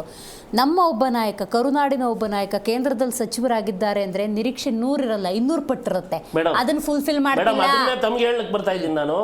ಇವತ್ತು ಅವರು ಕೇಂದ್ರ ಸರ್ಕಾರದ ಸಚಿವರೇ ಆಗಿರ್ಬೋದು, ಅವರು ಈ ರಾಜ್ಯದಲ್ಲಿ ಒಂದು ಕಾರ್ಖಾನೆ ತೆಗಿಬೇಕು ಅಂತಂದಾಗ ಅದು ಯಾವುದೇ ಜಿಲ್ಲೆನಲ್ಲಾಗಿರ್ಲಿ, ರಾಜ್ಯದಲ್ಲಿ ಏನೇ ಮಾಡ್ಬೇಕಾಗಿರ್ಬೇಕಂದಾಗ ರಾಜ್ಯ ಸರ್ಕಾರಕ್ಕೆ ಇದಿರಬೇಕು, ಏನು ಮಾಡಿಸ್ಕೋಬೇಕು. ನಾವು ಕೇಂದ್ರ ಸರ್ಕಾರದ ಮಂತ್ರಿಗಳಿಂದ ನಾವು ರಾಜ್ಯಕ್ಕೆ ಕಾರ್ಖಾನೆಗಳು ಸಹಕಾರ ಕೊಡ್ತಿಲ್ವಾ? ಹಂಗಾದ್ರೆ ಯಾರು ಕೊಡ್ತಾ ಇದ್ದಾರೆ? ಯಾರು ಹೋಗಿದ್ದಾರೆ? ಕುಮಾರಣ್ಣನ್ ಯಾರು ಮೀಟ್ ಮಾಡಿ ನಮ್ಮಲ್ಲಿ ಫ್ಯಾಕ್ಟ್ರಿಗಳು ತಮ್ಮನಿಂದ ಯಾರು ಕೇಳ್ತಾ ಇದ್ದಾರೆ?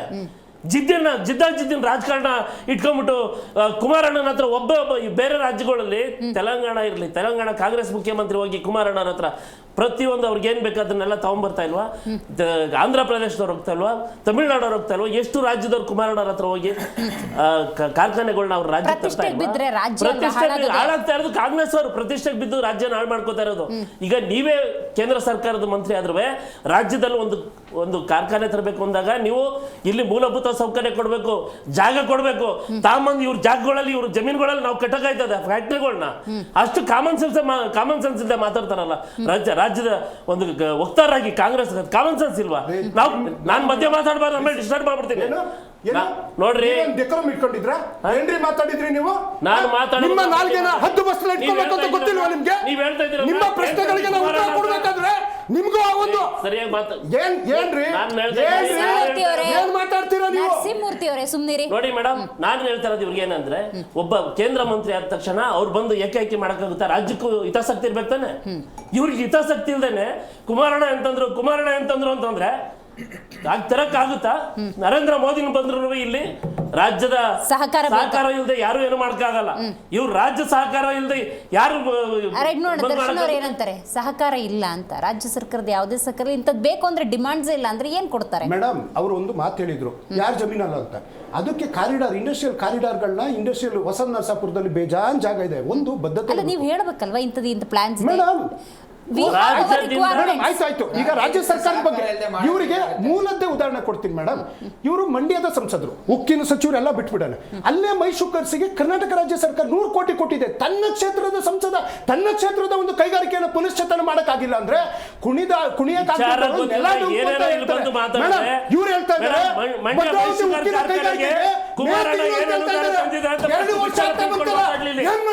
ವಿಚಾರ ತಿಳ್ಕೊಂಡು ಏನ್ ಹೇಳಿದ್ರಿ?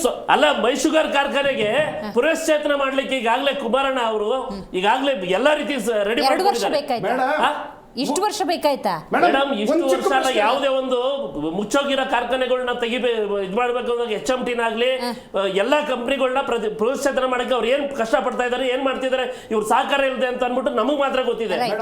ಒಂದು ಸಿಂಪಲ್ ಆಗಿ ಹೇಳ್ತೀನಿ ಮೇಡಮ್, ಈಗ ಇವರು ಚೀನಾ ಮಾದರಿಯಲ್ಲಿ 9 ಜಿಲ್ಲೆ ಅಂದ್ರು. ಆ 9 ಜಿಲ್ಲೆ ಮಾಡಕ್ಕೆ ರಾಜ್ಯ ಸರ್ಕಾರದ ಏನಾದ್ರು ಪರ್ಮಿಷನ್ ತಗೊಂಡಿದ್ದಾರೆ ಅಥವಾ ಯಾವ್ಯಾವ ಜಿಲ್ಲೆ? ಇವ್ರು ಹೇಳ್ದಂಗೆ ಮೇಡಮ್ 9 ಜಿಲ್ಲೆ ಯಾವ್ದು, ಎಷ್ಟು ಜನ ಇಟ್ಟಿದ್ದಾರೆ? ನರೇಂದ್ರ ಮೋದಿ ಎಲ್ಲಿ ಟೇಪ್ ಕಟ್ ಮಾಡಿದ್ದಾರೆ? ಸುಮ್ಮನೆ ಹಾರಿಕೆ ಉತ್ತರ ಕೊಟ್ರೆ ಕೇಳಕ್ಕೆ ನಾವು ಗಂಪರ್ಗಳ ಅಲ್ಲ. ನಿಮ್ದು ಏನ್ ದಬಾಕಿದ್ರೆ ತೋರಿಸ್ರಿ. ನಾವ್ ಏನ್ ಮಾಡಿದೀವಿ ಅಂತಂದ್ರೆ ಉತ್ತರ ಕರ್ನಾಟಕದ ನಾನು ದಾಖಲೆ ಸಮೇತ ಹೇಳಿದ್ದೀನಿ.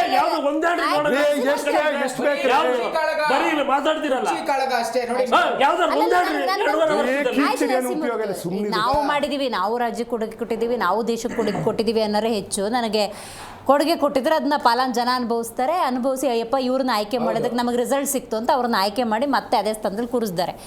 ರೈಟ್ ನಾವು ಸಿದ್ದರಾಮಯ್ಯನವರು ಮತ್ತು DK ಶಿವಕುಮಾರ್ ಅವರ ನಡುವೆ ನಡೀತಾ ಇರುವಂಥ ಈ ಜಟಾಪಟಿಯ ಇನ್ನೊಂದು version may be chances are more ಇರಬಹುದು ಅನ್ನೋವಂಥ ಕುತೂಹಲದಲ್ಲಿ ದಲಿತ CM ಕೂಗಿದೆ. ಇದುವರೆಗೂ ಆಗದಿರುವಂತಹ ಒಂದು ಒಂದು ಒಂದು ಚರಿತ್ರೆ ರೀತಿಯಲ್ಲಿ ಏನಾದರೂ ಚಾನ್ಸಸ್ ಇದೆಯಾ? ಡಾಕ್ಟರ್ ಜಿ ಪರಮೇಶ್ವರ್ ಅವರು, ಕೆ ಎಚ್ ಮುನಿಯಪ್ಪನವರು ಅಥವಾ ಮಲ್ಲಿಕಾರ್ಜುನ್ ಖರ್ಗೆ ಅವರು, ಗೊತ್ತಿಲ್ಲ, ಈ ಥರದ ಚರ್ಚೆಗಳಿದೆ. ಯಾಕಂದರೆ ಅವರ ಬಣದವರು, ಸಮುದಾಯದವರು ಆ ಕೂಗನ್ನು ಕೂಡ ವ್ಯಕ್ತಪಡಿಸ್ತಾ ಇದ್ದಾರೆ. ಸಿದ್ದರಾಮಯ್ಯನವರು ಡಿ ಕೆ ಶಿವಕುಮಾರ್ ಅವರು ಮನ್ಸು ಮಾಡಬೇಕು, ದೊಡ್ಡ ಮನ್ಸು ಮಾಡಬೇಕು, ತ್ಯಾಗ ಮಾಡಬೇಕು, ಇದೊಂದು ಚರಿತ್ರೆ ಇತಿಹಾಸದಲ್ಲಿ ಬರೀಬೇಕು ಅಂತ ಹೇಳ್ತಿದ್ದಾರೆ. ಮೇಡಮ್, ಒಳ್ಳೆ ಪ್ರಶ್ನೆ ಕೇಳಿದರೆ ಇದಕ್ಕೆ ನಾವು ಉತ್ತರ ತಗೋಬೇಕು ಅಂದ್ರೆ ಒಂದು ಸ್ವಲ್ಪ ಇತಿಹಾಸವನ್ನು ತೆಗೆದು ನೋಡಬೇಕು. ಈಗ ಕರ್ನಾಟಕದ ಧೀಮಂತ ಅಹಿಂದ ನಾಯಕರಾದ ಸಿದ್ದರಾಮಯ್ಯನವರು 2008ರಲ್ಲಿ ಮಲ್ಲಿಕಾರ್ಜುನ್ ಖರ್ಗೆ ಅವರಿಗೆ ಸಿಗಬೇಕಾಗಿದ್ದಂತ ವಿರೋಧ ಪಕ್ಷ ಸ್ಥಾನವನ್ನ ತಪ್ಪಿಸಿ ಸೆಂಟ್ರಲ್ ಗೌರ್ಮೆಂಟ್ ಕಳಿಸಿದ್ರು, ಸೆಂಟ್ರಲ್ ಮಿನಿಸ್ಟರ್ ಆಗಿ. 2013ರಲ್ಲಿ ಡಾಕ್ಟರ್ ಜಿ ಪರಮೇಶ್ವರನ್ನ ಸೋಲಿಸಿದ್ದು ಇದೇ ಸಿದ್ದರಾಮಯ್ಯನವರು. ಮತ್ತೆ ಎಂ ಕೃಷ್ಣಪ್ಪ ಅಂತ ಒಂದು ಯಾದವ ಸಮುದಾಯಕ್ಕೆ ಅತ್ಯಂತ ಹಿಂದುಳಿದಿರ್ತಕ್ಕಂಥ ಸಮುದಾಯಕ್ಕೆ ಸೇರಿದಂತ ವ್ಯಕ್ತಿಯನ್ನ ಉಚ್ಚಾಟನೆ ಮಾಡಿಸಿ ಅವರ ರಾಜಕೀಯ ಜೀವನ ತುಳಿದು ಅವರನ್ನ ನಂತರ JDS ಸೇರುವಂತದ್ದಾಯ್ತು. ಮತ್ತೆ ಮುಂದುವರೆದು ಈಗ ನಮ್ಮ ಪ್ರಶ್ನೆ ಬಹಳ ಸ್ಪಷ್ಟವಾಗಿದೆ. ಈಗ ಅಹಿಂದ ಸಮುದಾಯದ ನಾಯಕರು ಅಂತ ಸಿದ್ದರಾಮಯ್ಯನವರು ಹೇಳ್ಕೊಳ್ತಾರೆ, ದೇವರಾಜ ಅರಸರಿಗೆ ಸಮ ಅಂತ ಹೇಳ್ತಾರೆ. ಈಗ ಎಷ್ಟು ಅತ್ಯಂತ ಹಿಂದುಳಿದಿರ್ತಕ್ಕಂಥ ಸವಿತ ಸಮಾಜ, ಮಡಿವಾಳ ಸಮಾಜ, ದಕ್ಕಲಿಗರು, ಸೋಲಿಗರು, ಅಂಬಿಗರ ಚೌಡ, ಈ ರೀತಿ ಹೇಳ್ತಾ ಹೋದ್ರೆ ಅನೇಕ ಸಮಾಜಗಳು, ಕಂಬಾರರು, ಕಮ್ಮಾರರು, ಚಮ್ಮಾರರು, ಮಾದಿಗರೆಲ್ಲ, ಈ ಎಷ್ಟು ಸಮುದಾಯದ ನಾಯಕರನ್ನ ಅವರಿಗೆ ಅವಕಾಶಗಳನ್ನ ಕೊಡ್ತಕ್ಕಂಥದ್ದು ಇವರ ಅಭಿವೃದ್ಧಿ ನಿಗಮ ಮಂಡಳಿಗೆ ಎಷ್ಟು ಹಣವನ್ನು ಕೊಟ್ಟಿದ್ದಾರೆ. ಈಗ ವಾಲ್ಮೀಕಿ ಹಗರಣ ಆಯ್ತು, ಬೋವಿ ಹಗರಣ ಆಯ್ತು, ಮೂಡ ಹಗರಣ ಆಯ್ತು, ಇಲ್ಲೆಲ್ಲ ಸೈಟ್ ಹೊಡೆದಿದ್ದು, ವಾಲ್ಮೀಕಿ ಹಗರಣ ದುಡ್ಡು ತಿಂದಿದ್ದು ಯಾವ್ದೋ ಬಲಾಢ್ಯದಲ್ಲ, ಅದೇ ಶೋಷಿತ, ಅದೇ ದಮನಿತ, ಅದೇ ಹಿಂದುಳಿದ ಸಮುದಾಯದ ಜನರ ದುಡ್ಡನ್ನೇ ತಿಂದು ತೆಗೆದು ಕಾಂಗ್ರೆಸ್ ಸರ್ಕಾರ. ಎಸ್, ಅದನ್ನೇ ಹೇಳಕ್ ಬಂದೆ. ಈಗ ಸಿದ್ದರಾಮಯ್ಯನವರಾಗ್ಲಿ ಡಿ ಕೆ ಶಿವಕುಮಾರ್ ಆಗ್ಲಿ ಹೋಗಿದ್ ಕಡೆ ಏನಾದ್ರು ಅಭಿವೃದ್ಧಿ ಬಗ್ಗೆ ಮಾತಾಡ್ತಾ ಇದಾರ? ಬರೀ ಉಡಾಫೆ ಮಾತುಗಳು. ಇವ್ರ ಜಾತಿಯವರು ನೀವ್ರು ಎತ್ಕಡ್ತಾರೆ, ಸಂಘ ಸಂಸ್ಥೆಗಳು ಬೀದಿಗೆ ಬರುತ್ತೆ, ಸ್ವಾಮೀಜಿಗಳು ಬೀದಿಗೆ ಬರ್ತಾರೆ, ಅಲ್ಲಿ ಅವ್ರ ಜಾತಿಯನ್ನು ಎತ್ಕಟ್ಟುವಂತ ಎಕ್ಸಾಂಪಲ್ ಸೆಟ್ ಮಾಡಿದಿರಲ್ಲ ಹಿಂದೆ. ಯಾರು ನೀವು? ನಿಮ್ಮ ಅಧಿಕಾರ ಅವಧಿಯಲ್ಲಿ ಯಾವ ಸ್ವಾಮೀಜಿ ಬೀದಿಗೆ ಬಂದಿಲ್ಲ? ಒಂದ್ ನಿಮಿಷ ಕೇಳಿ. ವೇದಿಕೆ ಮೇಲೆ ಡಿಮಾಂಡ್ ಮಾಡಿದ್ರು ಯಡಿಯೂರಪ್ಪನವರ ಆ ಟೈಮಲ್ಲಿ ಸ್ವಾಮೀಜಿಗಳು ಮಾತಾಡಬೇಕಾದ್ರೆ ತುಟಿ ಪುಟಿಕ್ ಅನ್ನೋದು ಸನ್ನಿವೇಶಗಳು, ವೇದಿಕೆಗಳ ಬಳಕೆಯಾಗಿದೆ. ಅದನ್ನೇ ಹೇಳಕ್ ಬರ್ತೀನಿ, ಕ್ಲಾರಿಫಿಕೇಶನ್ ಕೊಟ್ಬಿಡ್ತೀನಿ. ಅಲ್ಲಿ ಯಾವತ್ತೂ ಕೂಡ ಒಂದು ಜಾತಿ ಸಮುದಾಯದವರು ಒಂದ್ ಕಡೆ ದ್ವೇಷದ ರೀತಿಯಲ್ಲಿ ಭಾಷಣ ಮಾಡ್ತಕ್ಕಂಥದ್ದು, ಸ್ವಾಮೀಜಿಗಳೇ ಕೌಂಟರ್ ಕೊಡುವಂಥದ್ದು ಎಲ್ಲೂ ಕೂಡ ಆಗಿರ್ಲಿಲ್ಲ. ಆ ಸಮುದಾಯದ ಸ್ವಾಮೀಜಿಗಳು ಆ ಸಮುದಾಯದ ನಾಯಕರ ಪರವಾಗಿ ಮಾತನಾಡ್ತಕ್ಕಂಥದ್ದು ಸ್ವಾಭಾವಿಕ. ಆದ್ರೆ ಸ್ವಾಮೀಜಿಗಳೇ ಕೌಂಟರ್ ಕೊಡುವಂಥದ್ದು, ಆ ಸಮುದಾಯದ ಸಂಘಟನೆಗಳು ಬೀದಿಗೆ ಬಂದು ಇವ್ರು ಅವ್ರಿಗೆ ಸವಾಲ್ ಹಾಕೋದು ಏನ್ರಿ ಇದು? ಸಿದ್ದರಾಮಯ್ಯನವರು ಯಾವಾಗ ಬರ್ತಾರೆ, ಈ ಕಾಂಗ್ರೆಸ್ನವ್ರು ಯಾವಾಗೆಲ್ಲ ಈ ಜಾತಿ ಕಲೆಗಳು ಬಹಳ ನಡೆಯುತ್ತಿದ್ದು. ಅಲ್ಲ, ನೀವು ಹೇಳೋದು ಹೆಂಗಿದೆ ಅಂದ್ರೆ ಸಿದ್ದರಾಮಯ್ಯನವರು ಕಾಂಗ್ರೆಸ್ಗೆ ಅಪಾಯ ಅಂತ. ನಮಗೆ ಅವರು ಇಡೀ ರಾಜ್ಯಕ್ಕೆ ಅಪಾಯ. ಕಾಂಗ್ರೆಸ್ ಈಗ ಸದ್ಯಕ್ಕೆ ಸಂಪೂರ್ಣವಾಗಿ ಅಸ್ತವ್ಯಸ್ತಗೊಂಡಿದೆ. ಯಾವ ಹಿಂದುಳಿದ ಸಮುದಾಯಗಳ ನಾಯಕರುಗಳನ್ನ ಇವರು ಉದ್ಧಾರ ಮಾಡಿದಂತದಿಲ್ಲ. ದೇವರಾಜ ಅರಸರು ಎಂತೆಂತ ನಾಯಕರನ್ನ ಬೆಳೆಸಿದ್ರು, ಬಂಗಾರಪ್ಪನವರು ಎಂತೆಂತ ಅತ್ಯಂತ ಹಿಂದುಳಿದಿರ್ತಕ್ಕಂಥ ಜಾತಿ ನಾಯಕರನ್ನ ಬೆಳೆಸಿದ್ರು. ಇವತ್ತಿಗೂ ನೆನ್ಸ್ಕೋತಾರೆ. ಒಂದೇ ಒಂದು ಉದಾಹರಣೆ ಕೊಡಿ, ಸಿದ್ದರಾಮಯ್ಯನವ್ರ ಗಡಿಯಲ್ಲಿ ಬಂದಿರತಕ್ಕಂಥದ್ದು. ಒಂದ್ ನಿಮಿಷ, ಈಗ KN ರಾಜಣ್ಣ ಅಷ್ಟೆಲ್ಲ ಪಾಪ ದಿನ ಕೂತ್ಕೊಂಡು ಸಿದ್ದರಾಮಯ್ಯನವ್ರ ಪರವಾಗಿ ಫುಲ್ ಬ್ಯಾಟಿಂಗ್ ಆಡ್ತಾರಪ್ಪ. ಹೋಗಿ ಉಳಿಸ್ಕೊಳಕ್ ಆಯ್ತಾ KN ರಾಜಣ್ಣವ್ರನ್ನ? ಆಗ ವಾಲ್ಮೀಕಿ ಸಮುದಾಯ ಕಾಣಿಸ್ಲಿಲ್ವ ಅವ್ರಿಗೆ? ಬೋವಿ ಹಗರಣದಲ್ಲಿ ದುಡ್ಡು ಹೊಡೆದ್ರಲ್ಲ, ಆ ಅಧ್ಯಕ್ಷನ್ ಏನ್ ಮಾಡಿದ್ರಿ? ಕಳೆದ ಹೋದ ಅಧ್ಯಕ್ಷ ಅಲ್ಲ ಅಂದ್ರೆ ಏನೋ ತನ್ನನ್ನು ಹೊಗಳೋ ವ್ಯಕ್ತಿ ತಪ್ಪು ಮಾಡಿದ್ರು ಉಳಿಸ್ಕೋಬೇಕಾ? ಏನು ಸಿದ್ದರಾಮಯ್ಯನವ್ರನ್ನ ಹೊಗಳಿ ಸಿದ್ದರಾಮಯ್ಯನವರ ಬೆಳವಣಿಗೆ ಕಾರಣವಾದ ವ್ಯಕ್ತಿ ತಪ್ಪು ಮಾಡಿದ್ರು ಸಹಿಸ್ಕೋಬೇಕಾ? ಡಿ ಕೆ ಶಿವಕುಮಾರ್ ಅವ್ರನ್ನ ಹೊಗಳಿಲ್ಲ, ಅದಕ್ಕೆ ತೆಗೆದಾಕಿದ್ದಾರೆ ಬಿಡಿ. ಆ ತರ ತಪ್ಪಿರ್ಬೋದೇನೋ ಬಿಟ್ರೆ KN ರಾಜಣ್ಣ ಅವ್ರು ನಾವ್ ಕಂಡಂಗೆ ಹಗರಣ ಮತ್ತೊಂದು ನಮ್ಗೇನು ಎಲ್ಲೂ ಬಂದಿಲ್ಲ. ಪಾಪ ಡಿ ಕೆ ಶಿವಕುಮಾರ್ ಅವ್ರು ಹೊಗಳ್ತಾ ಇರಲಿಲ್ಲ, ಹಾಗಾಗಿ ಅವ್ರನ್ನ ಉಚ್ಚಾಟನೆ ಮಾಡಿದ್ರು. ಪಾಪ ಸಿದ್ದರಾಮಯ್ಯನವ್ರು ಈಗ ಅವ್ರಿಗೆ ಒಂದು ಕಾಲು ಮುರಿದಂಗಾಗಿದೆ. ಬಲ ಡಿ ಕೆ ಶಿವಕುಮಾರ್ ಅವ್ರದೇ ಜಾಸ್ತಿ ಐತಲ್ಲ ಹಂಗಾದ್ರೆ ಈಗ. ಅದು ಕಾಂಗ್ರೆಸ್ ಅವ್ರು ಹೇಳ್ಬೇಕು. ನಮ್ಮ ಉದ್ದೇಶ ಇರ್ತಕ್ಕಂಥದ್ದು ಕರ್ನಾಟಕದ ಜನರ ಬಲ ಹೆಚ್ಚು ಮಾಡ್ರಪ್ಪ ನೀವು ಅಂದ್ರೆ ಅದು ಮಾಡ್ತಾ ಇಲ್ಲ ಇವರು. ಇವ್ರ ಬಲ ಜಾಸ್ತಿ ಮಾಡ್ಕೊಂಡು ನಮ್ ಕಡೆ 60 ಶಾಸಕರು, ಇವ್ರ ಕಡೆ 100 ಶಾಸಕರು, ಇವ್ರ ಬಲಾಢ್ಯವನ್ನು ತೋರಿಸ್ತಾ ಇದ್ದಾರೆ. ಬಿಟ್ರೆ ಇನ್ನೇನು ಉದ್ಧಾರ ಹೋಗ್ಲಿ. ಸತೀಶ್ ಜಾರಕಿಹೊಳಿ ಇಷ್ಟೆಲ್ಲ ಮಾತಾಡ್ತಾರಲ್ವಾ, ನಾವು ನಮಗೆ ಅವಕಾಶ ಕೊಡ್ಬೇಕಂತ. ಅಧಿವೇಶನದಲ್ಲಿ ಹೋಗ್ಲಿ ಬೆಳಗಾವಿಯ ಯಾವ್ದಾದ್ರು ಒಂದು ಸಮಸ್ಯೆ ಬಗ್ಗೆ ಮಾತಾಡಿದ್ರೆ ಸರ್ ಜನರ ಗಮನ ಸೆಳೆಯುವಂತ ಕೆಲಸ ಮಾಡಿದ್ರೆ. Nice point. ಸತೀಶ್ ಜಾರಕಿಹೊಳಿ ಅವರ ಹೆಸರು ಬಂದಿದ್ದಕ್ಕೆ ನರಸಿಂಹಮೂರ್ತಿ ಅವರೇ ಆಯ್ತಪ್ಪ, ಇದೇನೋ ಹೆಂಗೂ ಜಟಾಪಟಿಯಾಗಿದೆ, ಕೈ ಬಿಡ್ಬೇಡ. ಇದು ಹೆಂಗೂ 2 ವರ್ಷ ಸಿದ್ದರಾಮಯ್ಯನವರೇ ಮುಂದುವರೆದು ಬಿಡಲಿ. ಹೆಂಗೂ ಕ್ಲೇಮ್ ಮಾಡಿದ್ದೀವಿ 2028ಕ್ಕೆ ನಾವೇ ಅಂತೇಳಿ. ಆ ಪ್ರಯತ್ನ ಆದರೂ ಡಿ ಕೆ ಶಿವಕುಮಾರ್ ಅವರು ಅಥವಾ ಸತೀಶ್ ಜಾರಕಿಹೊಳಿ ಅವರು ಮಾಡ್ಕೊಂಡು ಹೋಗ್ಬಿಟ್ರೆ ವೆಲ್ ಆ್ಯಂಡ್ ಗುಡ್ ಅಲ್ವಾ? ರಾಜ್ಯ ಜನಕ್ಕೂ ಒಳ್ಳೇದದು. ಅದಕ್ಕಿಂತ ಮುಂಚೆ ಸ್ನೇಹಿತರು ನಾವಲ್ಲೇ ಒಂದು ಮಾತು ಕೇಳಿದ್ರು ದಲಿತ CM ಬಗ್ಗೆ. ಮೇಡಮ್, ಕಾಂಗ್ರೆಸ್ ಪಕ್ಷ ಸಂವಿಧಾನನ ರಚನೆ ಮಾಡಿದಂಥ ಏನು ಬಾಬಾ ಸಾಹೇಬ್ ಡಾಕ್ಟರ್ BR ಅಂಬೇಡ್ಕರ್ ಅವರು ಅವ್ರನ್ನ ಮುಂಬೈನಲ್ಲಿ ಸೋಲಿಸಿದ್ದಾರೆ ಮೇಡಮ್, ಇದೇ ಕಾಂಗ್ರೆಸ್ ಪಕ್ಷ. ಅಂದ್ರೆ ದಲಿತರನ್ನ ಇವ್ರು ಸಹಿಸ್ಕೊಳ್ಳಲ್ಲ. ಇವ್ರು ಓಟ್ ಮಾತ್ರ ಬೇಕಾಗಿರೋದು ಕಾಂಗ್ರೆಸ್ ಅವ್ರಿಗೆ, ದಲಿತರನ್ನ ಸಹಿಸ್ಕೊಳ್ಳಲ್ಲ. ಅವತ್ತು ಪರಮೇಶ್ವರ್ ಅವ್ರನ್ನ ಯಾರು ಸೋಲ್ಸಿದ್ದು? JDS ಅವ್ರು BJP ಅವ್ರು ಸೋಲ್ಸಿದ್ವಾ? ಯಾವುದೇ ಕಾರಣಕ್ಕೂ ಕಾಂಗ್ರೆಸ್ ಅವರೇ ಸೋಲ್ಸಿದ್ದು. ಅವ್ರ ಬಾಯಲ್ಲ ಕಾಂಗ್ರೆಸ್ನವ್ರ ಬಾಯಲ್ಲೇ ಬರ್ತಾ ಇದೆ, ಬೇರೆಯವರಲ್ಲ. ನಾವು JDS BJP ಅವರಲ್ಲ. ಹಾಗಾಗಿ ಕಾಂಗ್ರೆಸ್ನವರು ದಲಿತರನ್ನ ಬರೀ ವೋಟ್ ಬ್ಯಾಂಕಿಂಗ್ ಆಗಿ ಅಷ್ಟೇ ಯೂಸ್ ಮಾಡ್ಕೋತಾರೆ. ಯಾವುದೇ ಕಾರಣಕ್ಕೂ ಅವ್ರಿಗೆ ಅಧಿಕಾರ ಯಾವುದೋ ಆ ಕ್ಲಾರಿಟಿ ಸಿಕ್ಕಿದೆಯಾ ಸಮುದಾಯಗಳಿಗೆ? ಕ್ಲಾರಿಟಿ ಖಂಡಿತ ಈ ಸರಿ ಸಿಕ್ಕಿದೆ. ಇಷ್ಟು ದಿನ ಸಿಕ್ಕಿರಲ್ಲ. ಉಪಮುಖ್ಯಮಂತ್ರಿನೂ ಕೊಟ್ರು, ಹೋಮ್ ಮಿನಿಸ್ಟ್ರು ಕೊಟ್ರು, ಒಂದ್ಸರಿ CM ಕೊಡ್ಬೋದೇನೋ. 2.5 ವರ್ಷ ಈಗ ಸಿದ್ದರಾಮಯ್ಯರು 2.5 ವರ್ಷ ಆದ್ಮೇಲೆ ಸೀನಿಯರಿಟಿ ಇರೋದು ಪರಮೇಶ್ವರ್ ಅಲ್ಲ ಮೇಡಮ್, ಅವ್ರು ಕೊಡ್ಬೋದಲ್ಲ ಮೇಡಮ್. KH ಮುನಿಯಪ್ಪ ಇದ್ರಲ್ಲ ಮೇಡಮ್, ಖರ್ಗೆ ಇದ್ರಲ್ಲ ಮೇಡಮ್, ಯಾರು ಮಾಡಿದ್ರು ಮೇಡಮ್? ಹಿಂಗೆ ಮೇಡಮ್ ಅವ್ರನ್ನ ಕೇವಲ ಏನು ಇದು ವರ್ಷಕ್ಕೆ ಸಚಿವ ಸ್ಥಾನ ಕೊಟ್ಬಿಡೋದು ಅಷ್ಟೇ. ಮುಖ್ಯಮಂತ್ರಿವರೆಗೂ ಇವ್ರು ತಗೊಂಡು ಹೋಗೋದೇ ಇಲ್ಲ, ಯಾವುದೇ ಕಾರಣಕ್ಕೂ ಹೋಗಲ್ಲ. ಹಾಗಾಗಿ ಇವರು ದಲಿತ CM ಅನ್ನೋದು ಕಾಂಗ್ರೆಸ್ ನಲ್ಲಿ ಆಗಲ್ಲ. ಏನು BJP JDS ಖಂಡಿತವಾಗ್ಲೂ ಮುಂದಿನ ದಿನಗಳಲ್ಲಿ ಅವಕಾಶ ಮಾಡ್ತೀವಿ ಮೇಡಮ್. ಅಲ್ಲ, ಒಂದ್ ನಿಮಿಷ. ಅತಿ ಹಿಂದುಳಿದಿರ್ತಕ್ಕಂಥ ಒಂದು ಜಾತಿಯ ವ್ಯಕ್ತಿಯನ್ನು ಪ್ರಧಾನಮಂತ್ರಿ ಮಾಡಿದ್ವಿ, ಆದಿವಾಸಿ ಮಹಿಳೆಯನ್ನ ರಾಷ್ಟ್ರಪತಿ ಮಾಡಿದ್ವಿ, ದಲಿತ ಸಮುದಾಯದ ವ್ಯಕ್ತಿಯನ್ನ 2018ರಲ್ಲಿ ನಮ್ಮ ಮನೆ ಬಾಗಿಲಿಗೆ ಬಂದ್ರಲ್ಲ ಕುಮಾರಣ್ಣನ CM ಆಗಿ ಅಂತ, ಅವತ್ತು ದೇವೇಗೌಡರು ಹೇಳಿದ್ದು ಖರ್ಗೆಯರನ್ನು ಮಾಡಿ ಅಂತ. ಆದ್ರೆ ಕಾಂಗ್ರೆಸ್ ಅವ್ರು ಒಪ್ಲಿಲ್ಲ. ಅವತ್ತು ಖರ್ಗೆಯವ್ರು ಮಾಡಿ ಅಂತ ಕುಮಾರಣ್ಣ ದೇವೇಗೌಡರು ಹೇಳಿದ್ದು. ಆದ್ರೆ ಅವತ್ತು ಇಲ್ಲ ನೀವೇ ಆಗ್ಬೇಕು ಅಂತ ಅನ್ಬಿಟ್ಟು ನಮ್ಮನೆ ಬಾಗಿಲಿಗೆ ಬಂದು ಕುಮಾರಣ್ಣನ CM ಮಾಡಿದ್ದು. ಹಾಗಾಗಿ ನಾವು ಯಾವತ್ತೂ ಅವತ್ತಿಂದನೂ ದೇವೇಗೌಡರು ಹೇಳ್ತಾ ಇರೋದು, ಕುಮಾರಣ್ಣ ಹೇಳ್ತಾ ಇರೋದು ದಲಿತ CM ಕೂಗು ಅವರು ಹೇಳಿದ್ದಾರೆ ಮೇಡಮ್. ಅಲ್ಲ ಉತ್ಕರ್ಷ್ ಅವರೇ, ನೀವು ರಾಷ್ಟ್ರ ರಾಜಕಾರಣದಲ್ಲಿ ದಲಿತರನ್ನ ನಾವು ಯಾವ ಉನ್ನತ ಮಟ್ಟಕ್ಕೆ ತಗೊಂಡು ಹೋಗಿದ್ದೀವಿ ಅಂತ ಹೇಳ್ತೀವಿ. ಇವತ್ತು ನಾವು ರಾಷ್ಟ್ರದ ಬಗ್ಗೆ ಮಾತಾಡ್ತಾ ಇಲ್ಲ. ರಾಜ್ಯ BJPಯಲ್ಲಿ ಮುಂದಿನ ದಿನಗಳಲ್ಲಿ 28 ಕ್ಲಿಯರ್ ಮಾಡ್ಬಿಡ್ತೀನಿ. ನಮ್ಗೆ ಅಧಿಕಾರ ಸಿಕ್ಕಿದೆ 2 ಬಾರಿ. ಆಮೇಲೆ ಯಡಿಯೂರಪ್ಪನಂತವರ ಧೀಮಂತ ನಾಯಕರು ಆ ಸ್ಟೇಜ್ ಅಲ್ಲಿ ಇದ್ದವ್ರು ಯಾರು ಕೂಡ ಇಲ್ಲ. ಆದ್ರೆ ಕಾಂಗ್ರೆಸ್ ಇಲ್ವಾ? ಖಂಡಿತವಾಗ್ಲೂ ಇದ್ದಾರೆ. ಮಲ್ಲಿಕಾರ್ಜುನ್ ಖರ್ಗೆ ಅವ್ರಿಗಿಂತ ದೊಡ್ಡ ಲೀಡರ್ ಬೇಕಾ? 2008ರಲ್ಲಿ ಅವಕಾಶ ಇತ್ತು, 13ರಲ್ಲಿ ಅವಕಾಶ ಇತ್ತು, ಯಾರು ತಪ್ಪಿಸಿದ್ದು? ಇದನ್ನ ಜನಗಳಿಗೆ ಹೇಳ್ಬೇಕಲ್ವಾ ಮೇಡಮ್? ಬಹಳ ಸ್ಪಷ್ಟ. ಈಗ ನಾನು ಅವಾಗಲೇ ನಿಗಾ ಮಂಡಳಿಗಳ ದುಡ್ಡನ್ನು ಹೊಡೆದಿದ್ದು ಯಾರು? ಅದೇ ಈ ದುರ್ಬಲ ವರ್ಗದ ಜನರ ದುಡ್ಡನ್ನೇ ಹೊಡೆದಿದ್ದು ಇವರು. ಸೊ ನಮಗೆ ಅಧಿಕಾರ ಸಿಕ್ಕಿರ್ತಕ್ಕಂಥದ್ದು ಬಹಳ ಕಡಿಮೆ ಅವಧಿಗೆ. ಆದ್ರೆ ಖಂಡಿತವಾಗ್ಲೂ ಮುಂದಿನ ದಿನಗಳಲ್ಲಿ ನಮಗ ರಾಷ್ಟ್ರಪತಿ ಪ್ರಧಾನ ಮಂತ್ರಿಗಳೇ ಮಾಡ್ಬಿಟ್ಟಿದ್ದೀವಿ, ಮುಖ್ಯಮಂತ್ರಿ ಮಾಡೋದಿಲ್ವ ನಾವು? ಅವಕಾಶ ಸಿಕ್ಕಿದ್ರೆ ರೈಟ್ ಅದ್ ಬಳಕೆ ಮಾಡ್ಕೊಳ್ಳಿ. ದರ್ಶನ್ ಒಂದೇ ಸೆಕೆಂಡ್ ಕೇಳ್ಬಿಡ್ತೀನಿ, ಹೇಳಿ. ನೀವು ಅವಲೇ ಸಿದ್ದರಾಮಯ್ಯ ಅವರು 5 ವರ್ಷ ಮುಂದುವರಿಲಿ ಅಂತ ಅಂದ್ಬಿಟ್ಟು DK ಶಿವಕುಮಾರ್ ಮತ್ತೆ ಸತೀಶ್ ಜಾರಕಿಹೊಳಿ ಅವರು 28 ಪ್ರಯತ್ನ ಪಟ್ಬಿಟ್ರೆ ಅಂತ ನೀವು ಹೇಳಿದ್ರಿ. ಆದ್ರೆ ಸಿದ್ದರಾಮಯ್ಯ ಅವರು ಮುಖ್ಯಮಂತ್ರಿ ಆಗಿರ್ಲಿ ಅಂತ ಸತೀಶ್ ಜಾರಕಿಹೊಳಿ ಅವರು ಹೇಳ್ತಾರೆ, ಪರಮೇಶ್ವರ್ ಅವರು ಹೇಳ್ತಾರೆ, ಈ ಕಡೆ ಇವರು ಜಮೀರ್ ಅವರು ಹೇಳ್ತಾರೆ.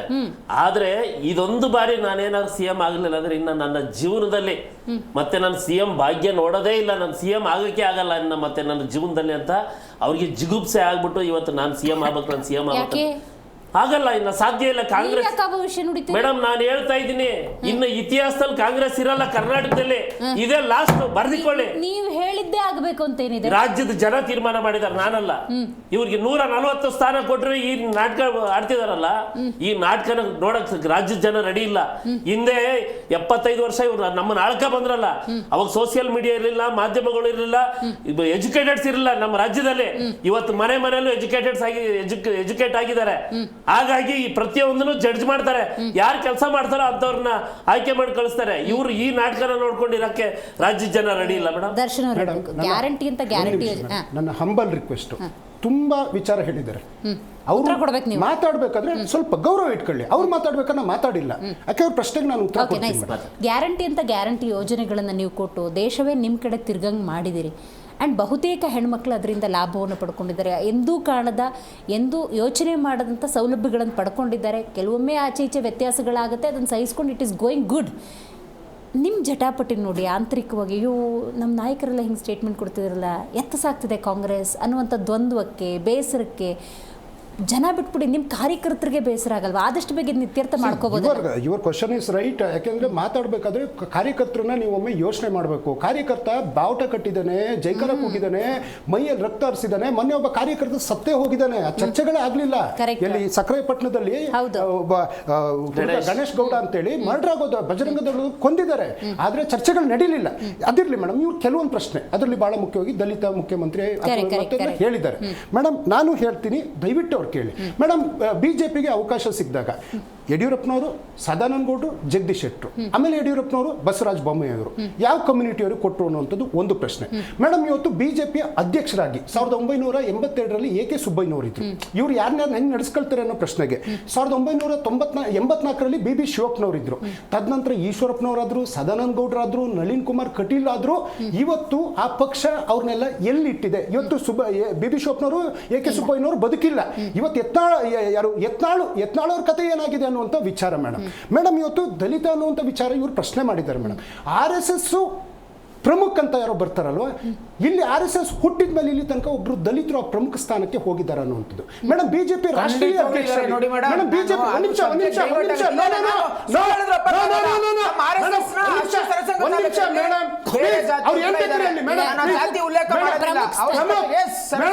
ಪ್ರವೀಣ್ ತೊಗಾಡಿ ಯಾರು, ಮೋಹನ್ ಭಾಗವತ್ ಯಾರು,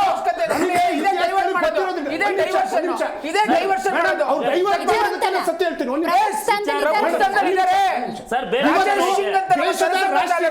ದಯವಿಟ್ಟು ಕೈ ಮುಗಿತೀನಿ ಸರ್, ಪ್ಲೀಸ್. ದೇಶದಲ್ಲಿ ಬಂಗಾರು ಲಕ್ಷ್ಮಣ್ ಅಂತ ಒಬ್ರು ದಲಿತರು ರಾಷ್ಟ್ರೀಯ ಅಧ್ಯಕ್ಷರಾದ್ರು.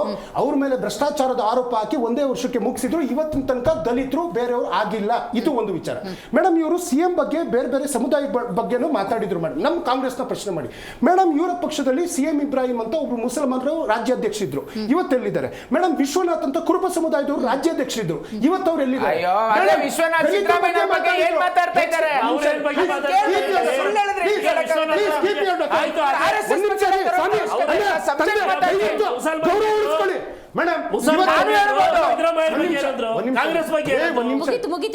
ಇವತ್ತು H.K. ಕುಮಾರಸ್ವಾಮಿ ಅವರು ಇವರೇನು ಮಂತ್ರಿಗಿರಿ ತನಕ ಹೇಳಿದ್ರಲ್ಲ, ಇವರ ರಾಜ್ಯಾಧ್ಯಕ್ಷ ಆಗಿದ್ರಲ್ಲ, ಕೊನೆ ಪಕ್ಷ ಒಂದು ಬಾರಿ ಮಂತ್ರಿ ಮಾಡೋಕ್ಕಾಗಲ್ಲ. ಜಾತಿ ಬಗ್ಗೆ ಮಾತಾಡೋರು 2 ಬಾರಿ ಮುಖ್ಯಮಂತ್ರಿ ಸ್ಥಾನದ ಅವಕಾಶ ಬಂದಾಗ ಯಾಕೆ ಬೇರೆ ಜಾತಿಯವ್ರು ಕಂಡಿಲ್ವಾ? ಕೇಂದ್ರ ಸಚಿವ ಸ್ಥಾನ ಕೋಲಾರದ ಆ ಸಂಸದನಿಗೆ ಕೊಟ್ಟಿದ್ರೆ ಇವ್ರ ಮಾತುಗಳನ್ನ ಒಪ್ಪೋದಿತ್ತು. ಆದ್ರೆ ಇವ್ರ ಹತ್ರ ನೈತಿಕತೆ ಇಲ್ಲ, ಮತ್ತಿಲ್ಲೊಂದಿಲ್ಲ. ರಾಷ್ಟ್ರಪತಿ ವಿಚಾರನೂ ಮಾತಾಡಿದ್ವಿ ಮೇಡಮ್. KR ನಾರಾಯಣ ಅವರು ದಲಿತ ಸಮುದಾಯದವರು ಇವತ್ತು ದ್ರೌಪದಿ ಮುರ್ಮು ಅವ್ರನ್ನ ಪ್ರಾಣ ಪ್ರತಿಷ್ಠಾನಕ್ಕೆ ಬಿಟ್ಕೊಳ್ಳಿಲ್ಲ.